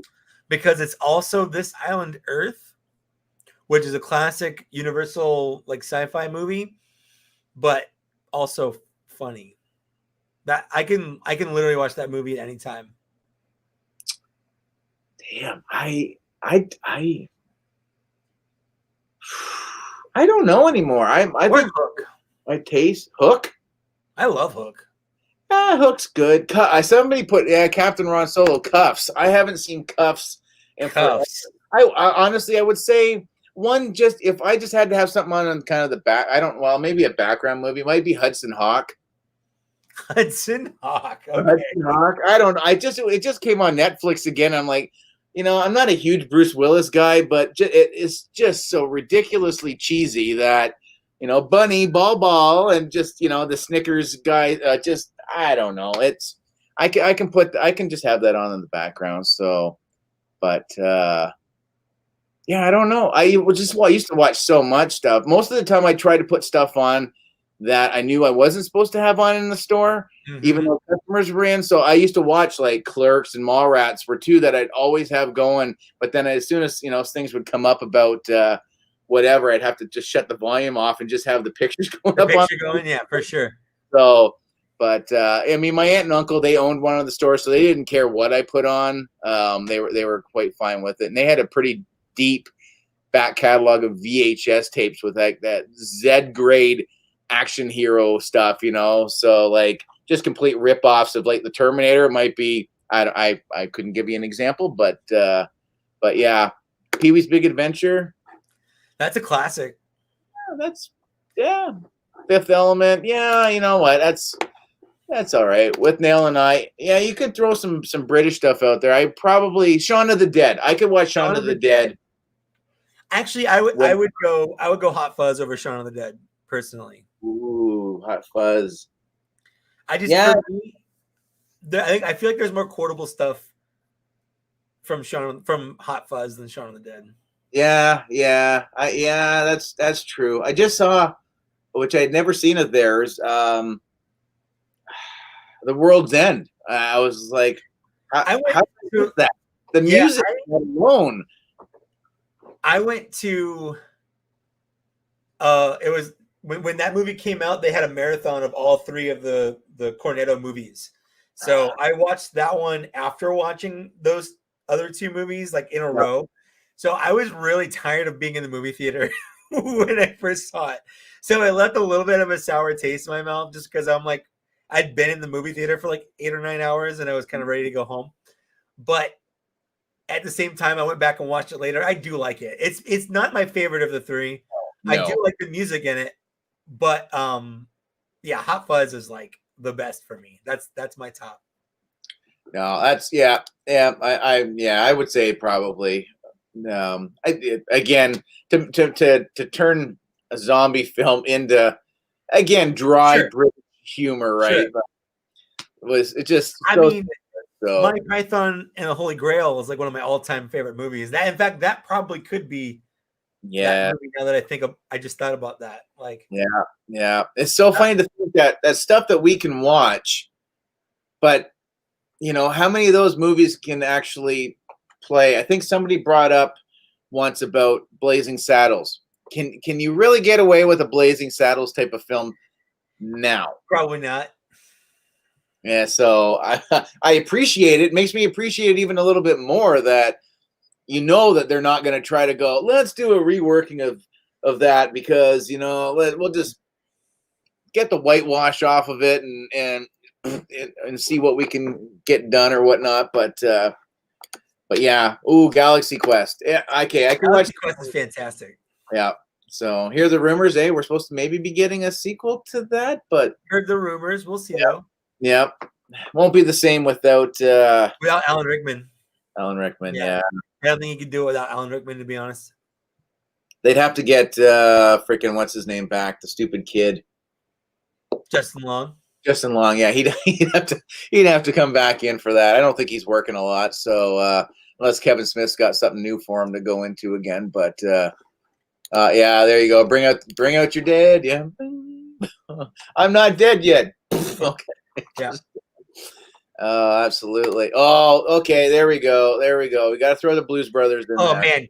So I watched Blues Brothers as a kid. My mom didn't know. I mean, she found out, she was really mad because I was at my neighbor's house and they had it recorded off like HBO on like VHS or something. So they had just like VHS tapes they wrote like Blues Brothers on. Man, I think I watched that movie like 20 times in like a week. I love Blues Brothers. Yeah, that was good. That was definitely good. That actually is true. I do hate Justin Long. Oh, there we go. Is that a lead-in? That's a lead-in for, you know, you got to make sure you watch the upcoming episode, I guess. Maybe. I don't even know if I'll keep that in, to be honest with you. Oh, there's a Patreon. Stuff. Yeah, just put it on a Patreon bonus thing. Oh my God. So we recorded 4 hours with the video, and I have to edit it down to like an hour. That's crazy. That's absolutely nuts. Oh, he thought he hated somebody else. Jay Baruchel. Oh, Jay Baruchel. Oh, hating on the Canadian, eh? So honestly, Goon is one of my favorite movies. I just recently finally bought into it and watched the first one and the second one and was like, I haven't seen the second one yet, but the first Goon is one of my all-time like favorite favorite movies. I love that movie. It reminds me of Slapshot. So Slapshot's another classic film that I don't think you could not get away with making that nowadays for sure. So favorite non-Star Wars sci-fi. Ooh, Last Starfighter's good. Last I like Starfighter. Yeah, Last Starfighter is the answer to that question. Well, and how about Enemy Mine? Did you like Enemy Mine? I didn't really like Enemy Mine. No. Oh, that was always that was kind of not a closet one, but again, a lot of people just you either couldn't remember who was in it or you couldn't remember the title of the film, and then you're like, well, it had that guy from that movie with that other guy, and it had an airplane in it, and they're like, I don't know who you're talking about. So it's like Lewis, you know. So Shia, you know what? He was good in Holes. I liked him in Holes. He was okay in that. Even Stevens. But I think later on, I don't know. He did his own thing. I don't know if it worked out for him all that well, but yeah, it. Shia LaBeouf, whatever. He is a performance art piece, and it's one of those things. I feel like you either appreciate or you absolutely don't appreciate, and there's nothing in between. No, that's very, very true. Oh, Roland's reviews. We got to put in the Transformers '86 film. That's one of my go-to sick movies. If I'm sick at home in bed, it's either Transformers '86 or the first Ninja Turtles movie. I haven't watched the Ninja Turtles movies, I think, since they came out on VHS when they first. I like it. Don't get me wrong. And I don't know what was how many did they do? Was it 3 or 4?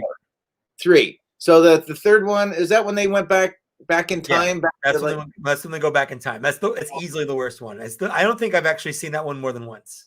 Okay, I don't think I've even seen that one. I think maybe I saw some of it, or else I had like a mental breakdown and I just don't remember the rest of the film. But the first one was Vanilla Ice in the first one or the second one? That was the second one. Okay, I'm getting closer. Now. So the first one's interesting because it was made. They started production on it before it was a popular cartoon, and they based it on the comics. And it was an indie movie they made. Like for a while, it was the top grossing indie movie of all time. It was distributed by New Line, but it wasn't made by New Line. Right. So like everything was pretty much done like super cheaply. Like they got Jim Henson and stuff, but it's a very interesting story about that one. But that's why it's a lot more adult. Like they say damn, and it's a lot more violent. In the second movie, they made less like a year after the first one came out, and they did that off the popularity of Ninja Turtles at the time. And they don't even use their weapons in that movie. Like if you go back and watch it, like none of them used their weapons to actually fight because they wanted to tone down the violence in the movie, and there's no more swearing because now kids like it. That's so okay. Yeah. I guess the things that you either think you thought you saw when you first saw it, and were just again like well, I mean, if you look at the last Superman Returns with Brandon Routh, I don't think he even threw a punch in that whole film. A lot of people liked it, and they're like, "Oh, it was so great," and it's like, but he didn't hit anything. Like, do you not remember that? Like, it was that movie had probably the worst story I've ever. Like, Lex Luthor's big plan was to make really shitty land that no one would want to live on. Yeah. That was it. And Dark Crystal is way better than Labyrinth. Yeah, thank you. Yes, that was. I think the boys asked me that, and I think I said absolutely. Dark Crystal. I like Bowie. Don't get me wrong, but Bowie's fine. But Dark Crystal is where it's at. In fact, the Netflix prequel series is fantastic. I have another one on my list to watch. So if I'm getting the Mike thumbs up, then I will definitely keep that one on my list then. So I'm trying to get the kids to to watch good movies that the stuff that they see now, and me go, well, that's based on this film, which we should watch. And then it goes in, and then they just sit there and go, what why did you make me sit there for 2 hours and watch this? And it made no sense. And that's got no bearing on Artemis Fowl or whatever. And I'm like, well, I completely saw that movie in that movie. And they're just like, nope, no idea. So Deadpool, the Princess Bride version. Yeah, they recut Deadpool 2 as like a Princess Bride kind of thing. I never saw it. No. I mean, I saw regular Deadpool 2. That's all I needed. Peeping Tom Super. Oops, we got that one. That was a sweet thing they did in the Routh movie too. Yeah, that's actually pretty true. Yeah, I mean, I think he was the perfect casting for it. Just the rest of it. He's very Christopher Reeves-esque in his appearance. So they did a great job of pairing that together for sure. Oh, all right. Take it easy, Aaron. Thanks for hanging out again. Oh, definitely. Let's see what else scares me. Oh, they can't write cursive or read it. Well, you know what? That's true. My daughter, she's actually learning how to write cursive, and I'm even having a hard time reading it because I'm like, I'm so used to just printing everything nowadays. It's so sloppy. To be fair, who needs or uses cursive? That's like being very happy that you can read Latin. Like, sure, it's cool, but like, why? That's I learned cursive in the 3rd grade. Like, I spent forever practicing my loops and swoops and whatnot. I probably could write the whole alphabet if I wanted to right now, but at no point in my entire life have I ever had to outside of learning how to do it. Yep. I remember learning calligraphy, and I was like, why? I'm not from the 18 or the 1600, or I don't need to write an official document from the king, but I'll be all nice and fancy in case I get a job working at the certificate factory. So, yep. It is good for signatures, but you know what? Whatever. It's just I mean, you saw my signature earlier. yeah, without a doubt. So mine's not much better. I think you can make out a bit of a G, and that's it. It's just a verbal. You also know how bad my handwriting is. I have terrible handwriting. That's why I appreciate when your boxes come in and I can recut out the shipping addresses and just flip them around and then send them back out again. So we're reducing recycling, baby. Yep. So, what else? Yeah, digital confirmation or eye scans. Yeah, it'll get to that at some point, or you get. So here's how high I am right now. I was totally listening to everything you were saying, but my brain popped back to the question you asked me about bands. Yes. Ween is one of my all-time favorite bands. Ooh. It is a silly, stupid band that I absolutely love to death.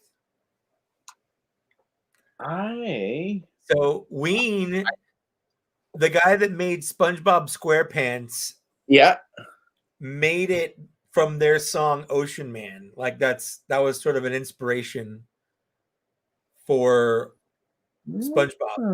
And then they made a song for the SpongeBob movie in turn called Loop de Loop. But I fucking love Ween. One of my favorite bands of all time. What would you say they are? What would be the song? The song? Like the Ween song. Yeah. It's tough because they have about 8 different sounds. They have an album called The 12 Greatest Country Hits of All Time, and there's 10 songs on it. Okay, I'm looking at it right now. Yeah.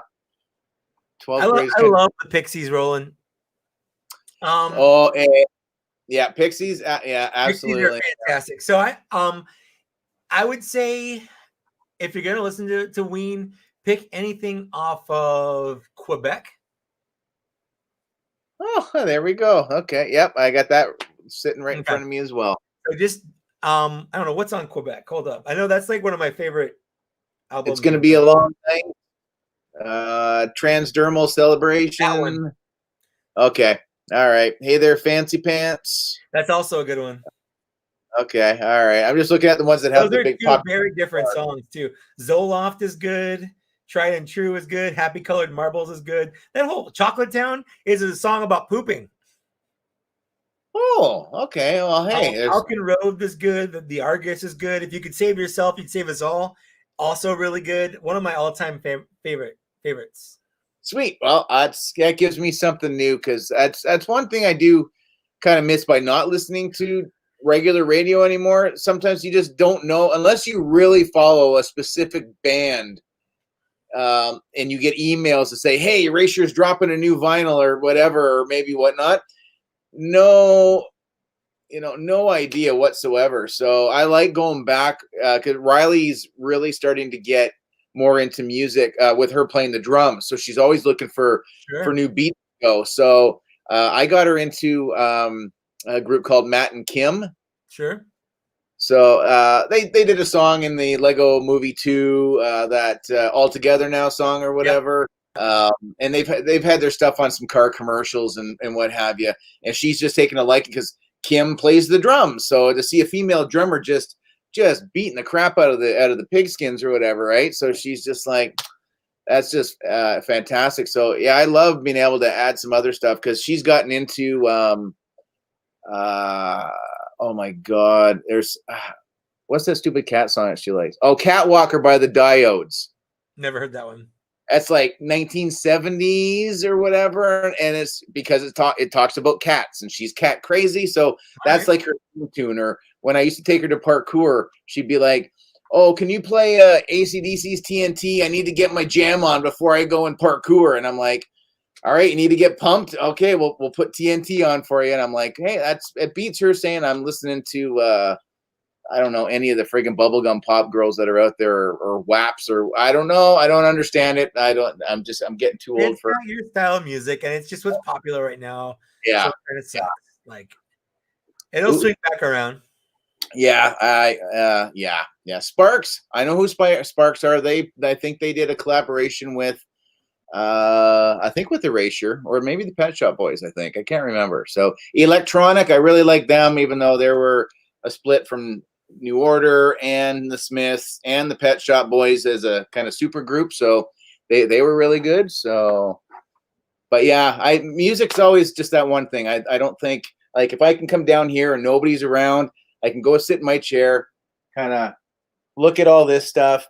I can focus in on certain figures. Maybe if I'm feeling a little nostalgic, and go, "Oh, hey, so-and-so sent that one to me." But I can always just put on a music thing and just kind of sit there and mellow. So It always works really well. But Ween, I will have to look up for sure. Peter, you're probably gone. Captain Ron, Jimmy Eat World, yeah, they're all right. Ron works with me, and he plays Jimmy Eat World all the time. Oh, yeah. My daughter's just starting to get into them a little bit. She heard the Middle the other day, and she's like, "That whole album's one of my for me." That would be up there as a Desert Island album, just because I love every song on that album. Yeah. I'd be hard pressed not putting that in the list. Ooh, Desert Island album. I like that's a good term. I like that one. She was working in a waitress. Oh, good God, that was Human League. Look at that. I'm getting schooled now. So yeah. No, you're not. Oh yeah. I used to be that guy who used to go. We used to have a major, huge club in Toronto called Whiskey Saigon, and it would always be when the whole '80s retro thing blew up a few years back. We would always just be going down there, and because I'm white and I know I don't have rhythm, so I'd never go out on the dance floor. It didn't matter how much alcohol was involved. I would just sit there, and within about 2 or 3 beats, I could tell you what the song was, who it was, and what year it came out. And I was like, what an absolutely useless superpower that is to have. And then now it's all gone by the wayside. So yeah, there was a time at work that one of my coworkers came up with this game where it's like, "Hey, we're gonna do a team building thing where someone's gonna play like a song, and you have like 10 seconds of a song, you have to give the title and whatever." And I was like, "I'll do this, but don't do any 90s, because I'm gonna crush it." And that's all they kept choosing was 90s songs. So like instantly I'd be like, "Oh, it's Cardigans, Love Fool," like a bunch of bullshit like that. Because I have all that stuff locked up here because I love 90s music. It's my favorite decade for music. Yeah. Oh, definitely. Yeah.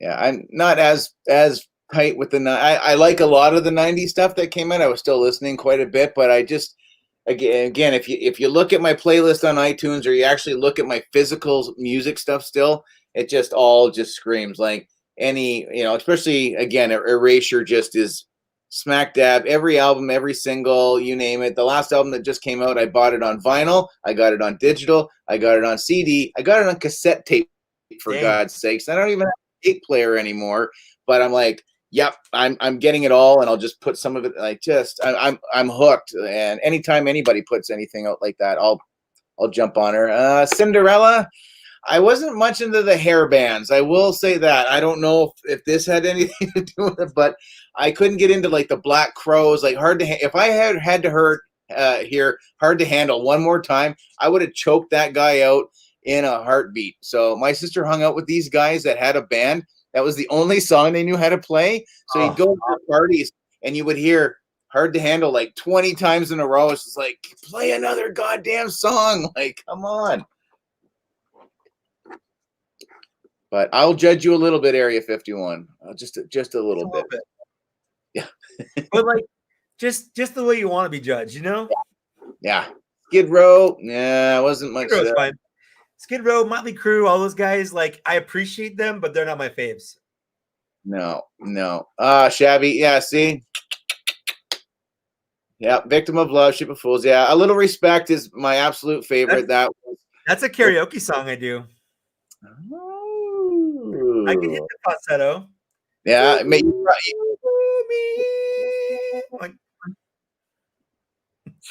Ooh, I give you. It wasn't even warmed up. Damn, you could give Andy Bell, because he can't. I don't think he can even hit that note anymore now. So he's getting a little up there in age. So I have to get it from down here if I really want to get it like belting out there. I have to get from the diaphragm. But I do say, man, you do have a nice voice. So I had karaoke at my wedding. In fact, I met Zach karaokeing. I was gonna ask that. I was gonna ask how you guys managed to just kind of. Well, he started seeing the owner of the karaoke bar's daughter. So she worked there. So he showed up one day, and all the guys were like, "Who's this guy?" Because we all kind of saw Tirsa as like a little sister, kind of thing. Yep. Chubby Dance Fridays to Erasure. That's good. Anyways, so he started like hanging out there, and then they came to a house party at my house, and Zach was walking by my room, and I was at my computer. I think I was playing a computer game or something, but I had my Transformers collection in the corner. It was seriously like 5 or 6 bots. Yeah. Like he goes, "Are those Transformers over there?" I'm like, "Yeah." And like I think we spent the rest of the night in my room talking about Transformers. Just talking about Transformers. Yeah, I mean, yeah. I didn't have a girlfriend at the time. Oh, hey, there you go. Nothing wrong with that, right? So, interesting. Oh, hey. No, seriously, I think Tirsa came by one time. She's like, "Can we go?" And he's like, "Yeah, I'm just talking about Transformers." Like, we became pretty good friends after that. It was a beautiful night. Awesome. No, that's good. Oh, we're throwing out some other, man. You go. Oh, there we go. Yeah, it was I love hearing an origin story like that. So that's always orgy story.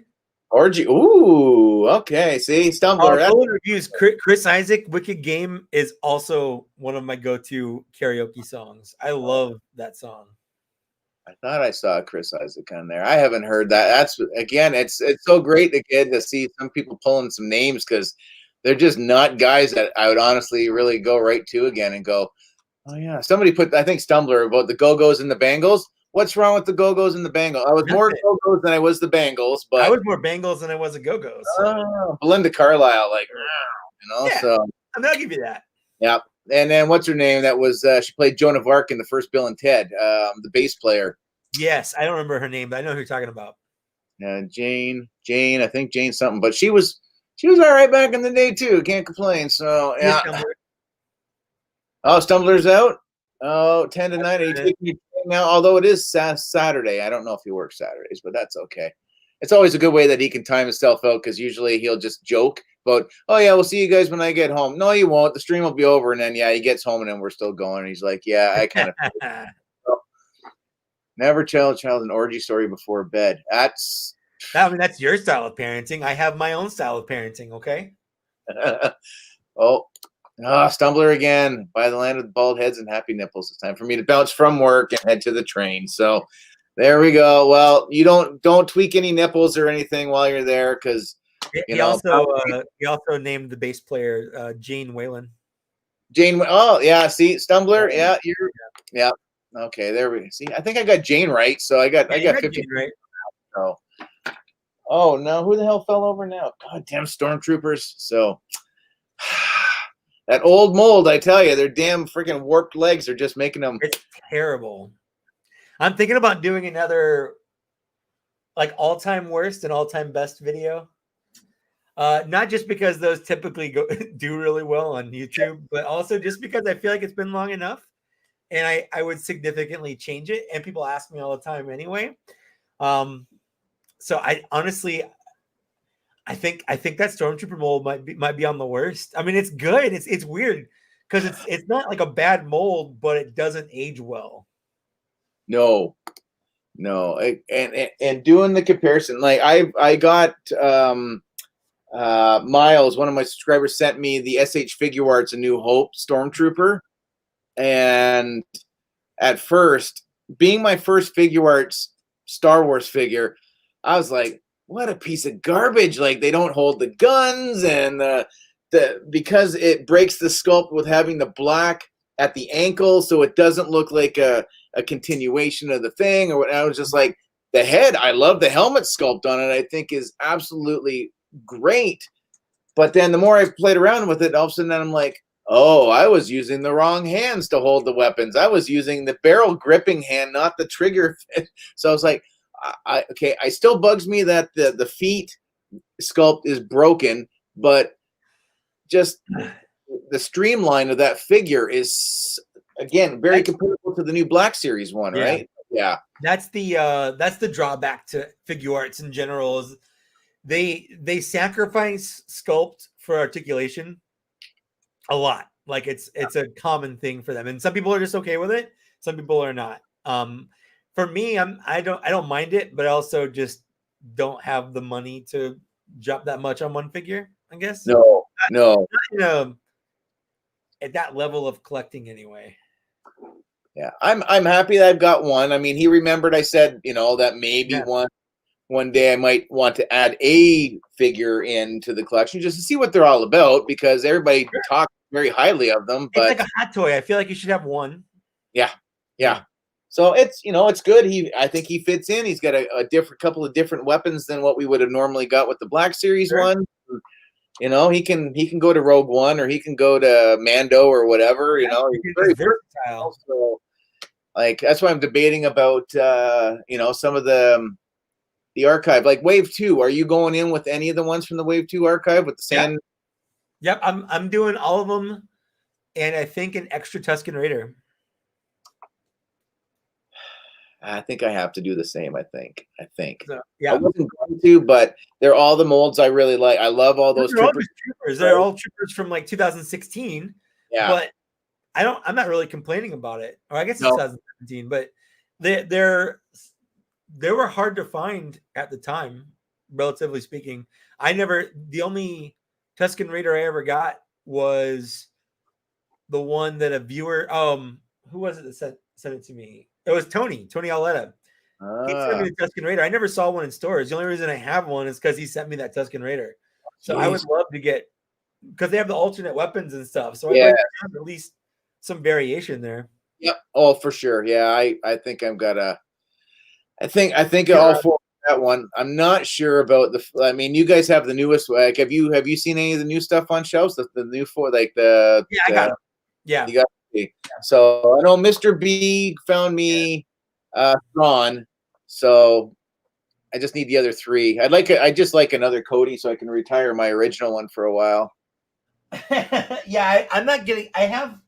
I saw the Hoth Luke and Hoth Han on pegs, and Yeah. I almost bought them, but I have those two and Thrawn on order online, and I would rather not cancel the two and just get Thrawn sent to me. And I don't know if I'll ever find Thrawn in stores, so I just left them there because I'm going to get them eventually. And I have the originals, so it's not like I need them.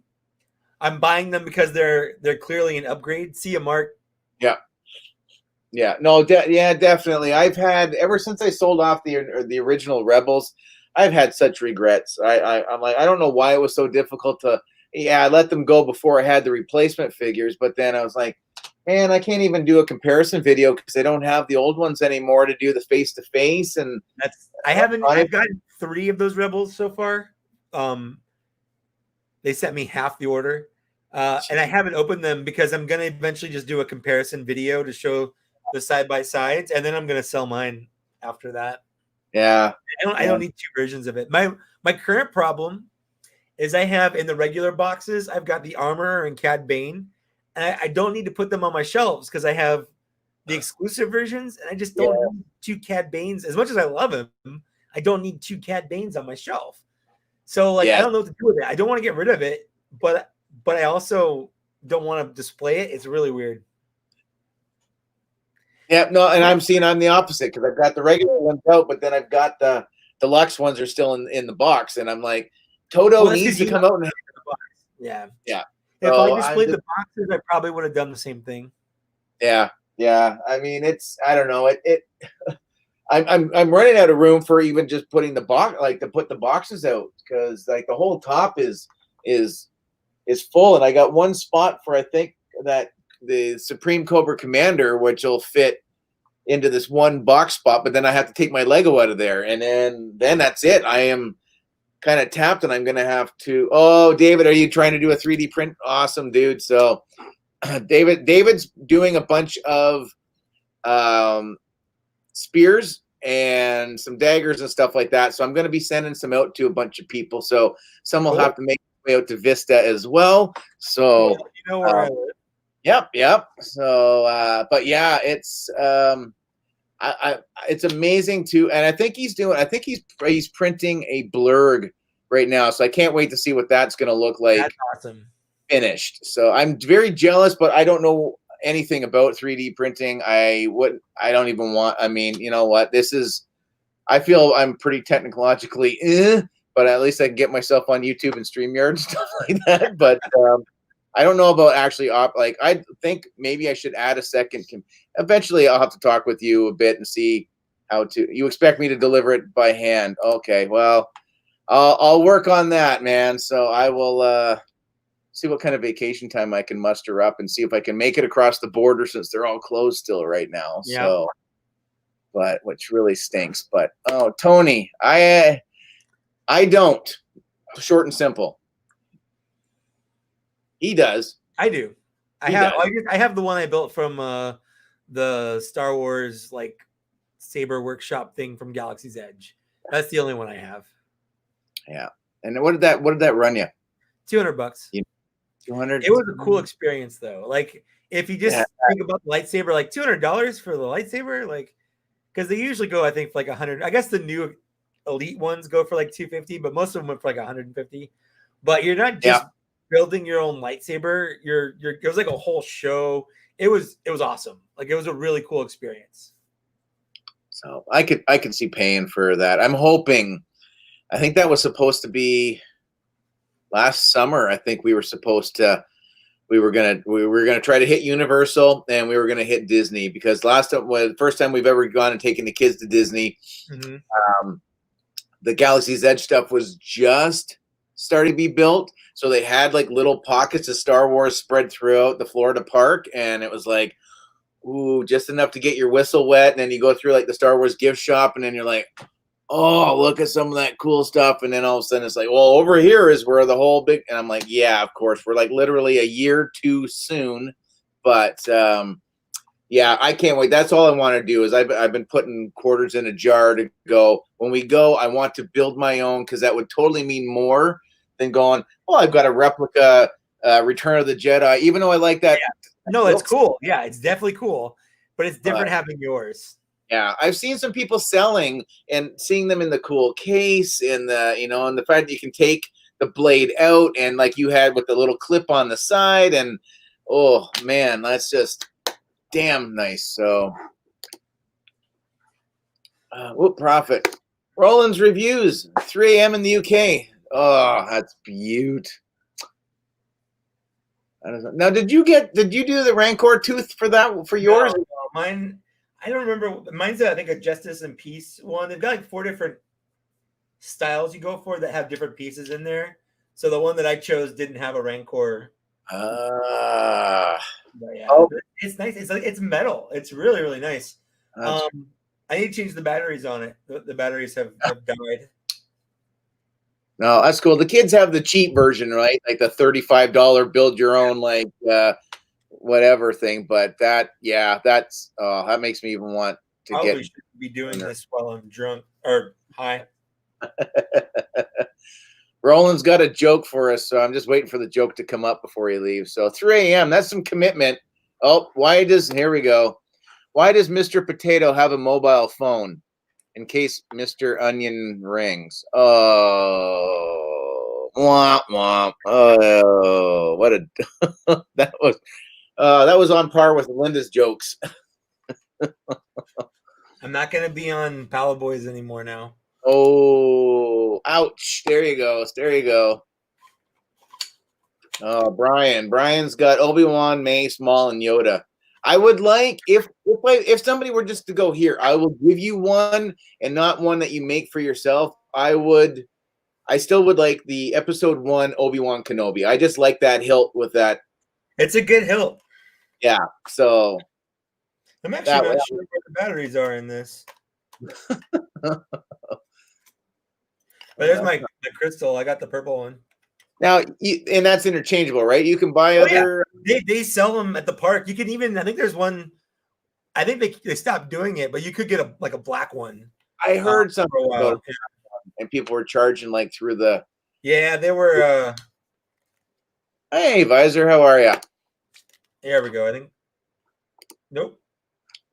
Oh, maybe. Tony, you've got the Master Replicas, New Hope, Luke with Case. Yeah, I did have the episode 4 Darth Vader for a while, and that was right. I was kind of in a limbo collecting because I think the Power of the Force figures and stuff. I think I was like a lot of people thinking, ooh, Star Wars is coming out with new figures again. I'm going to start buying them because maybe they might be worth money like the original ones were, and then took it on the chin like everybody else. So. Yep. And then I remember I came home one day, and I think my cousins had been over and went into my room and ripped them all out off the cards. And my aunt, I was like, "Are you insane? You can't get it." Oh yeah, sure you could. You'd see them at the dollar store a couple of years after, but it was like, "Yep, damn." So surprisingly, I'm surprised they decided to go back into it again. So, oh Barry, you're back again. Oh Brian, black's very rare. Yeah, I kind of thought so. Oh, and they all make different sounds too. Oh. Yes, the crystals make different sounds. It's actually pretty cool. And they have like holocrons and stuff that you can put the crystals in. Oh, damn. I'm going to have to put more quarters away. It's a good thing there's a gap in figure buying right now. Although, what do you think? You got any guesses on announcement next Friday? I think we'll get the next figure that's missing from the next wave, because we still don't know what one of those figures is. Right. I think they'll probably announce another wave of archive figures. Oh, the third wave. Okay, I think so. I could be wrong about that. I really do think they're going to do something with the Rogue One. Yeah.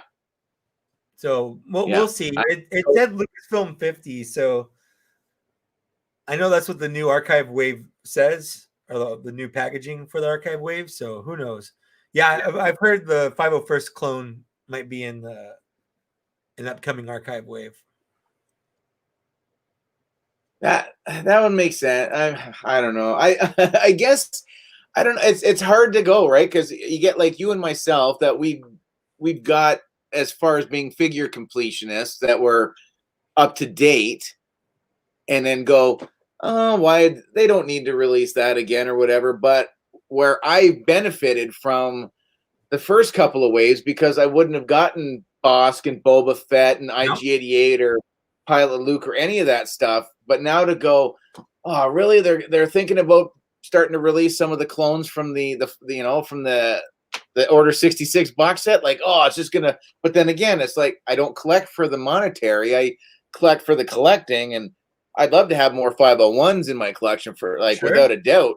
So I like the blue. Honestly, they could just release all 4 of those clones as an archive wave, and people would eat it up. Like, they'd have to do whole cases of them. People would buy them by the truckload. Yes, I'd buy at least 1 more of each color. I have the original 4, although I would prefer it if they did them on the new body style, I guess. Yes. Yeah, no, that would be good. Yeah, I mean, looking up the thing, because I finally got a few little risers for Christmas this year. I need a lot more to kind of help stack them up or whatever. But so I'm gonna do the guy that sent me a riser diorama. Yes. The Would You Kindly Studios. He told me that he would take like a custom commission. So I'm thinking, because the one he sent me fits perfectly half of one of my shelves. Oh. So I'm thinking if I could get him just to make plain, like not decorated ones. Yeah. Like a bunch of them, and then just have those risers, because the one he sent me works great as a riser. I've got all my Power Rangers on it right now, and they look fantastic. So I would love to get probably like 20 of those if he could just do them like plain, because I don't need them decorated. I don't really care. They're just gonna stack my figures on so you can see them all.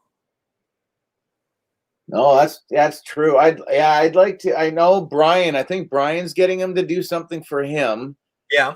I think Stumbler's working on a diorama piece for me, because I had to send him a front and a side, because I think he's putting me on a wanted poster, right? So I'm super stoked. David, who's in the chat, David is 3D printing the crap out of stuff. So he's doing the dad bod Boba Throne. That's awesome.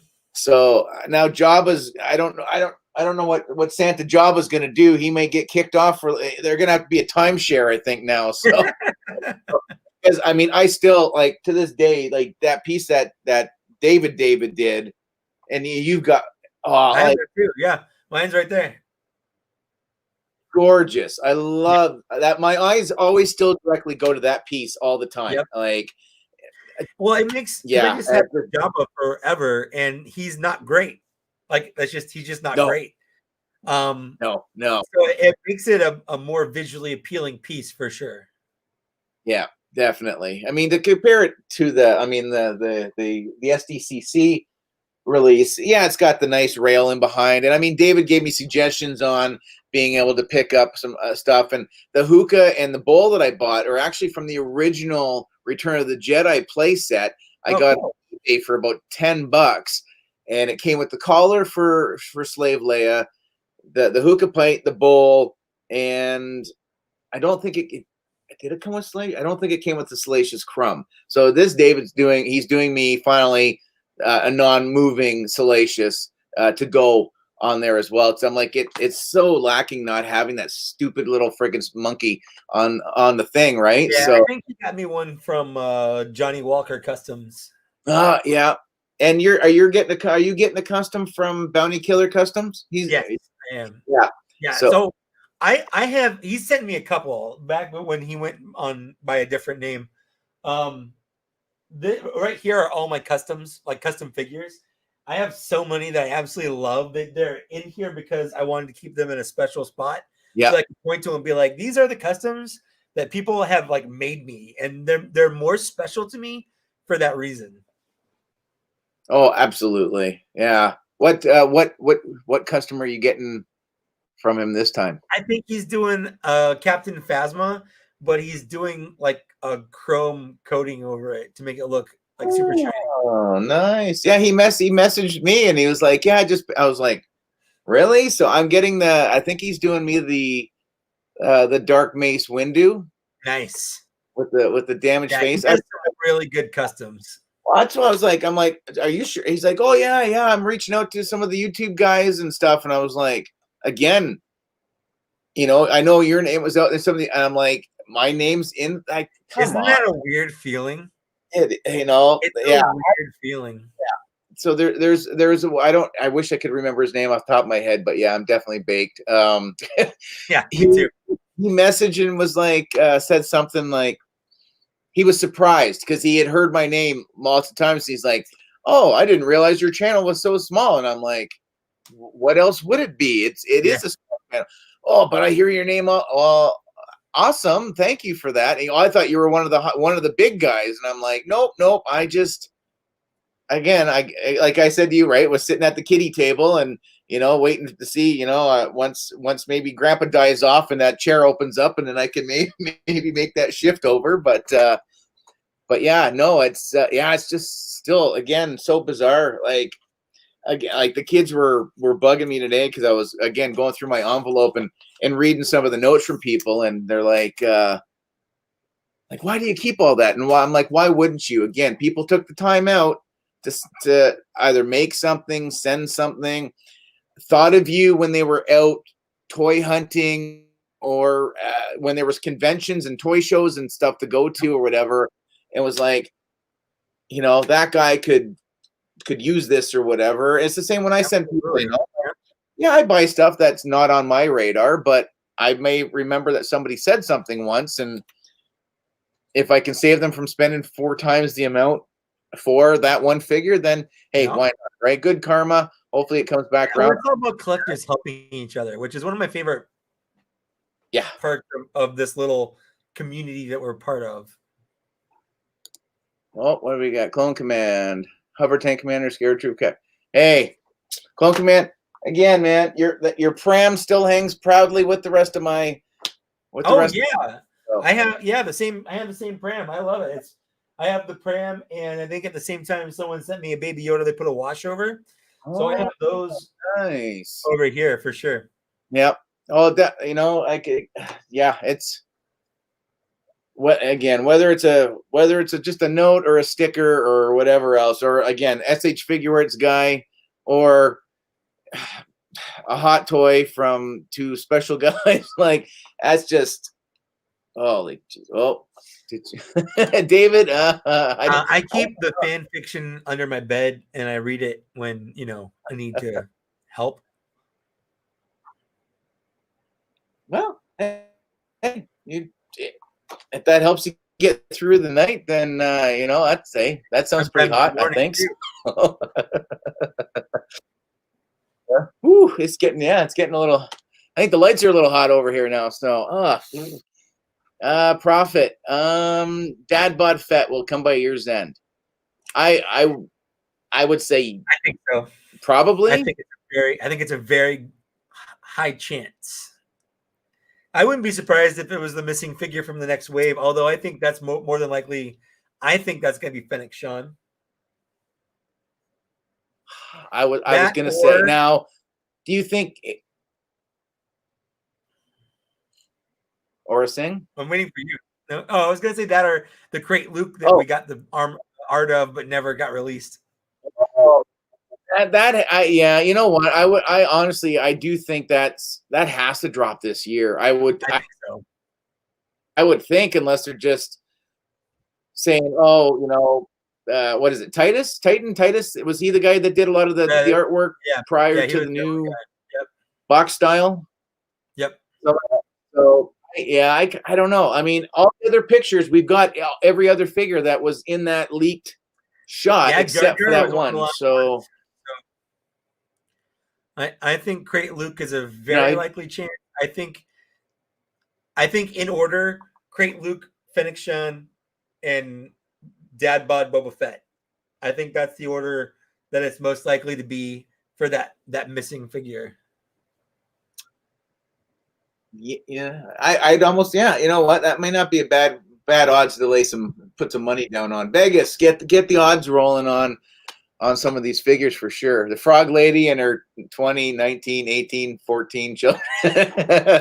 Yeah, there we go. Yep. They need to make a new Grogu figure that you can actually feed them the eggs. Oh And my then god, they used to make a new Grogu figure that doesn't suck. well, yeah, I don't think really any of the. I think honestly, I think the head in the bag's probably my favorite out of the three. So there's no expectations there Honestly, whatsoever. that's right. You know what you're getting.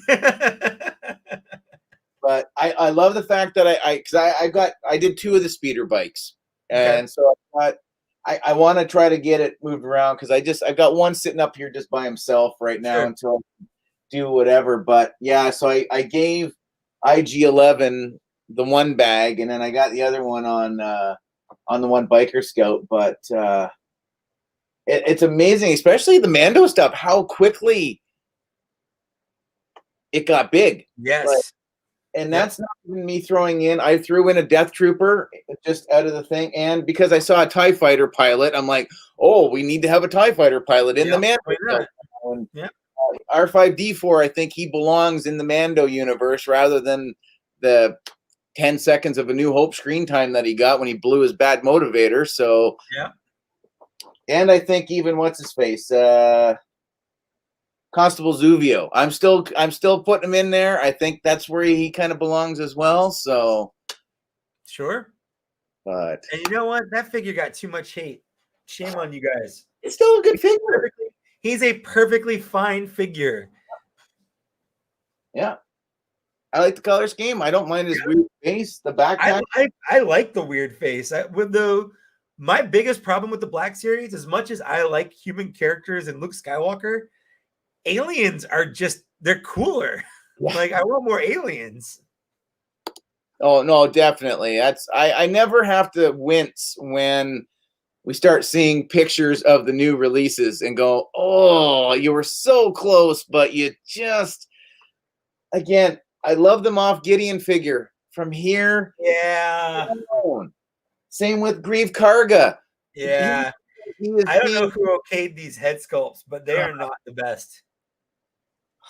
But like Grief looks like he hasn't slept in about 4 months. He's got such bags under his eyes. Like, it's great, the figure. I don't mind him again. I love the 2 guns. Although it just does not look. That does not look like Carl Weathers. No. Well, it looks like Carl Weathers got stung by a bee in the face. Yeah, yes. But yeah, like Martin Luther King Jr. Yes. Like I mean, it looks like anyone but Carl Weathers almost. Yep. That's sad because that's two individuals of color that they couldn't get right. Exactly. Yep. But Queel's not bad. I still say he should have been packed. There should have been a blurg with Queel. Oh, 100%. Yep. But I like him. I like the scarf backpacky bit on him. Me too. I like that his I don't even have him holding his gun. I just think it fits so perfectly on his shoulder. Yes. That I just like the way that looks. I don't like. I'm a little tall for a nut, but I think that's a problem with the Mandalorian, not the figure. Yeah.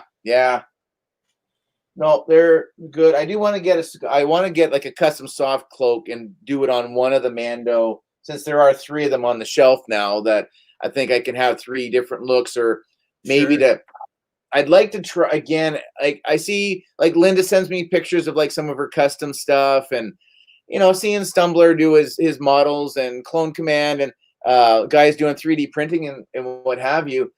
I wouldn't mind trying doing something like that, but I just can't ever find enough extras to want or to be able to do one with. And I'd love to darken up or chrome up that bloody rocket pack that came with Beskar Mando, but I know I'm not going to find another one in case I bitch that one up. I'm like, oh, yeah. So nope, it's a plastic gray. And when you get the build-up figure, I mean, it's the same figure.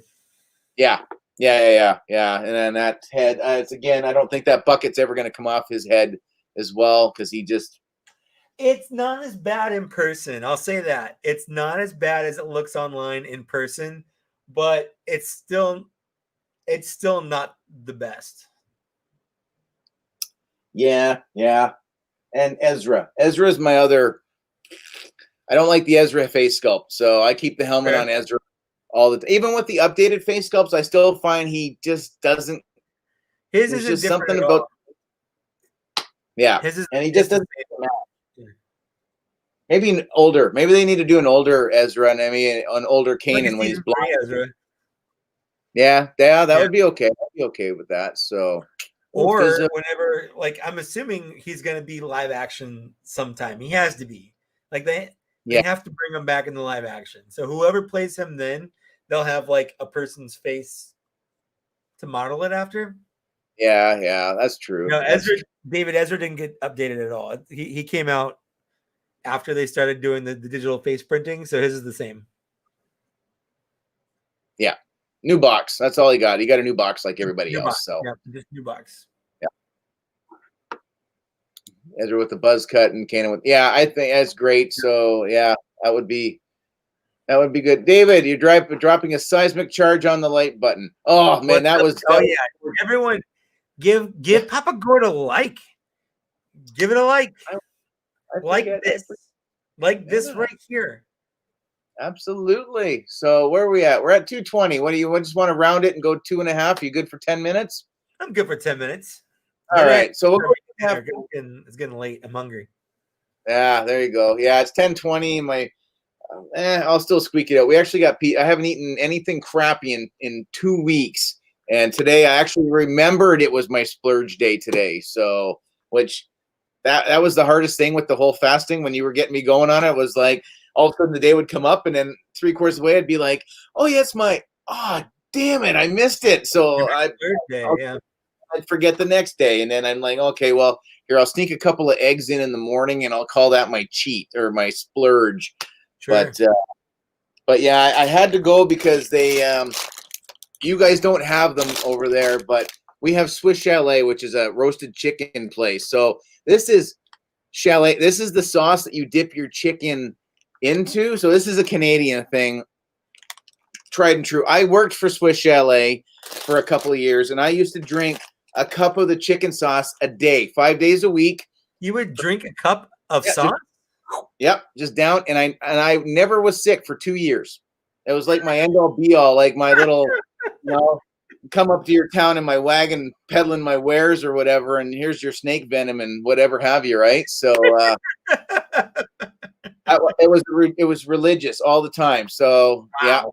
Yeah, I've worked at I mean Wendy's was I'd worked many years for Wendy's, but mostly opening locations. So I'd be all over the province of Ontario, living out of hotels and suitcases and whatever else for a long time. So I mean, when I started doing that, I lost a lot of friends because I just wasn't around anymore. So it was constantly away. I'd get back for a few days and everybody was kind of like, sorry, dude, we're too busy or whatever. So, so that, so now I have this online family with lots of, places that I can stay if I actually can get out and travel a bit, trying to absolutely try to look forward to trying to get down to Cali one of these days. So, because there's a lot of guys out there for sure. So I think it would be I've got a California king size bed, so we can cuddle up with room to spare.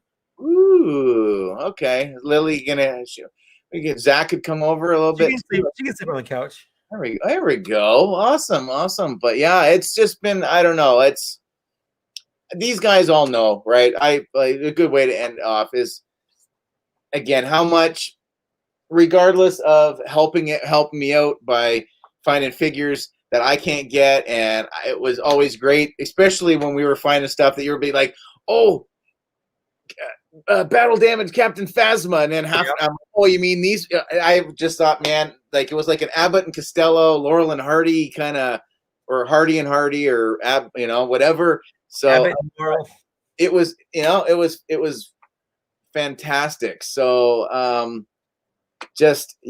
it just, again, thank you. Never ever seems to be enough. I know I try to sink and swim, and I try not to bug you really too much about. You don't bug me ever. Come on. I'm just been on the YouTube front, right? Because I'm still trying to sail and find my, and I think I've kind of found my little rut in the community a little bit now. I think so, and which is awesome. It's, I don't know. It's just, again, you know how much I appreciate you. So it's Well, I mean, like on many. I'm super proud of you Yeah. and your success. So, I mean, I think that's really cool. Yeah. Yeah. No, that's. I'm verklempt. No. Let me see. DC, am I selling merch yet? I mean, you can go on. Okay, I'll peddle my wares. So you can go on Teespring, and I think look me up on Teespring. I just threw something out there because they honestly they sent me the sweatshirt with my logo for like dirt cheap just so to see if I liked it. I love my hoodies. I don't find it weird. I do find it really weird to actually have a cartoon version of my face while I walk around. But the kids at my school think it's absolutely crazy. So they love seeing when I wear my T-shirt once in a while. So you could look on Teespring. Maybe eventually when the rest of the YouTube kingdom opens up and I can community post because I can't do that still. I can't. They'll give it to you. It's really Yeah. random. Like you'll just wake up one day and boom, you'll have it. Yeah. I can't do the shorts thing. Like everyone's like, oh yeah, we're doing YouTube shorts, and I still can't do it. Like, really? yeah, there's people with fewer subscribers than I have that can do it. So it's really weird when they roll stuff out. No, that's I don't know. Well, I know Kato was saying that he was surprised that I got monetized as quick as it went because sometimes it takes people months to get monetized. Yeah, that was my biggest thing. So I was like, oh man, maybe I should have waited until we hit the numbers, and then because what's going to happen if I want to wait till I get my monetized before I do my giveaway, and then but yeah, like I said, like it went 24 hours. I woke up, I just happened to check something, and it was like, oh yeah, you're already signed up to Google AdSense, so that's a step that's already finished. So just click here, and you're good. And I was like, that was it. And then I got that stupid bananas GIF show up in my box a couple of days later with "This is bananas." And I was like, oh, okay, I guess that's something too. And it's something. I'm like, sure, whatever. So yeah, we'll see. I'm enjoying I think my $14. I think I've earned so far. So I'm like, you know what? It's something. So it took me. I think I got monetized. I want to say it was like March of 2016. I didn't get any money because they only pay you out when you hit $100. Oh. I didn't get any money until September of that year. So it took me a couple months. But they also didn't have things like Super Chat back then. Okay. So I feel like if you have a good live stream and they're super nice, generous people in there doing Super Chats, you'll hit the $100 relatively quickly. But just on ad stuff, like it's really weird. January, February, those are super low months for ads.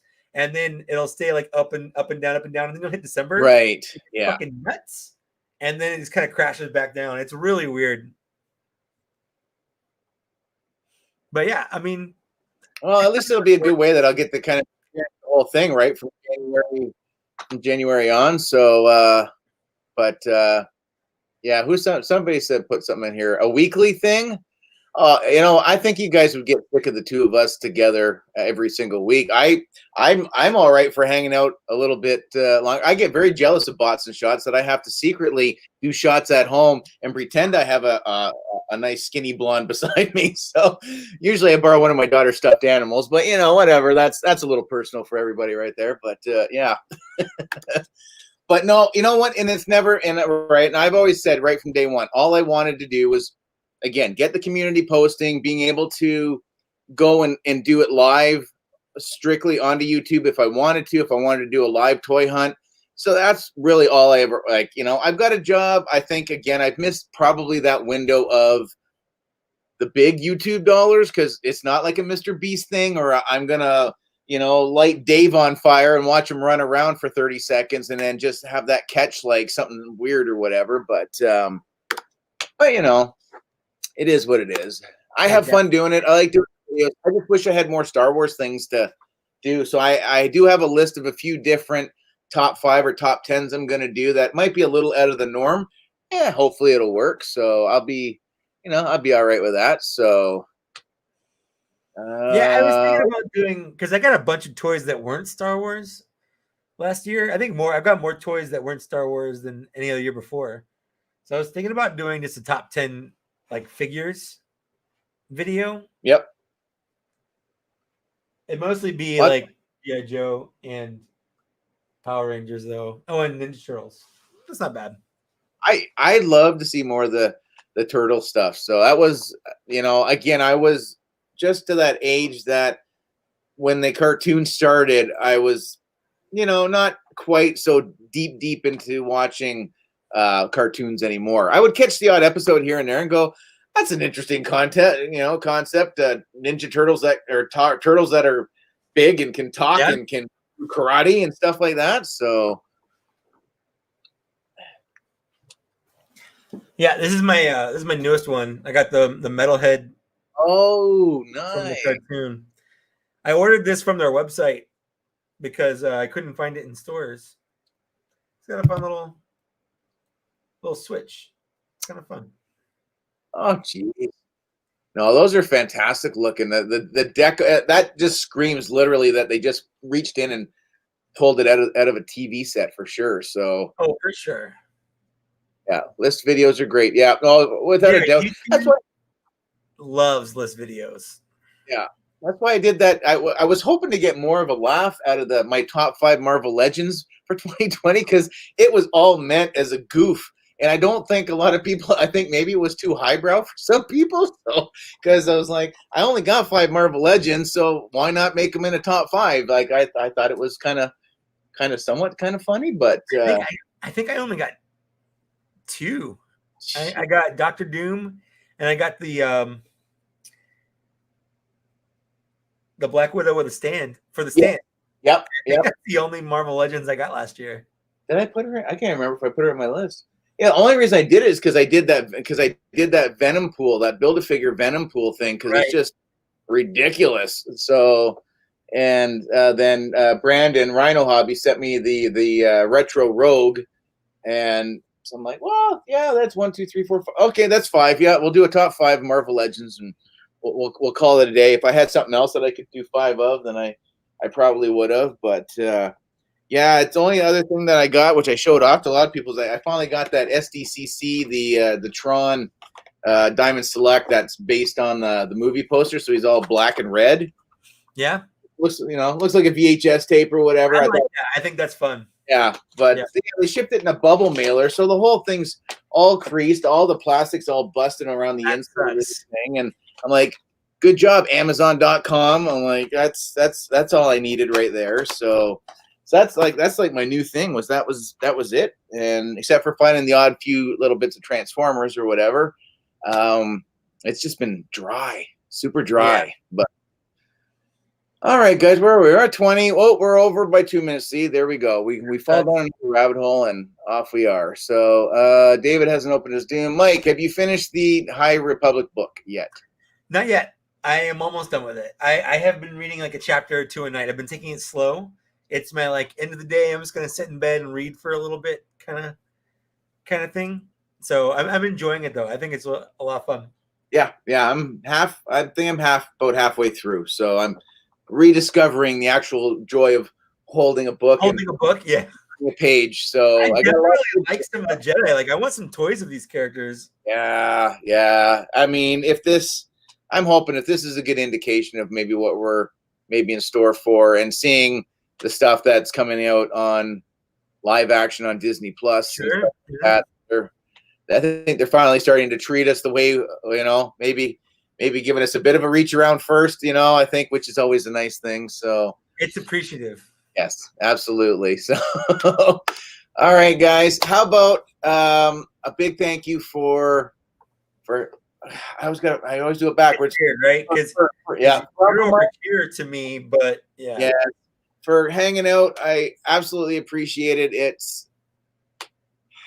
It means more to me than I hopefully it means a lot to you guys too. That it was a pleasure being here. So I know you guys, a lot of you guys originally came because of Mike, and I really appreciate that as well. And it's great. It's just made the community stronger, I think better. So many people have been able to help one another out, I think, since, you know, I don't know, whatever the council has convened or whatnot. So, yeah, this is more than I could have ever imagined something like this would have ever turned into. For sure. So, I have 2 questions for people. Yeah. First of all, what's up, David McFadden? He won my giveaway. So Oh, nice. That's how I know him. Hold on, I'm high. Hold on. That's okay. Want me to go back up? Maybe. Where I had another thing, but now it's gone. Comics. Maybe it wasn't that important. I don't know. Let's see what we got. None got it when you joked that you're all going 3.75 either. Well, you know, I don't know if I got it either. So I'll tell you the truth. So, Jedi book. I'm halfway through. Night, guys. Love you, bald babes. Good to see you. I keep my imagination. Stay safe and warm. Later. Yeah, I don't know.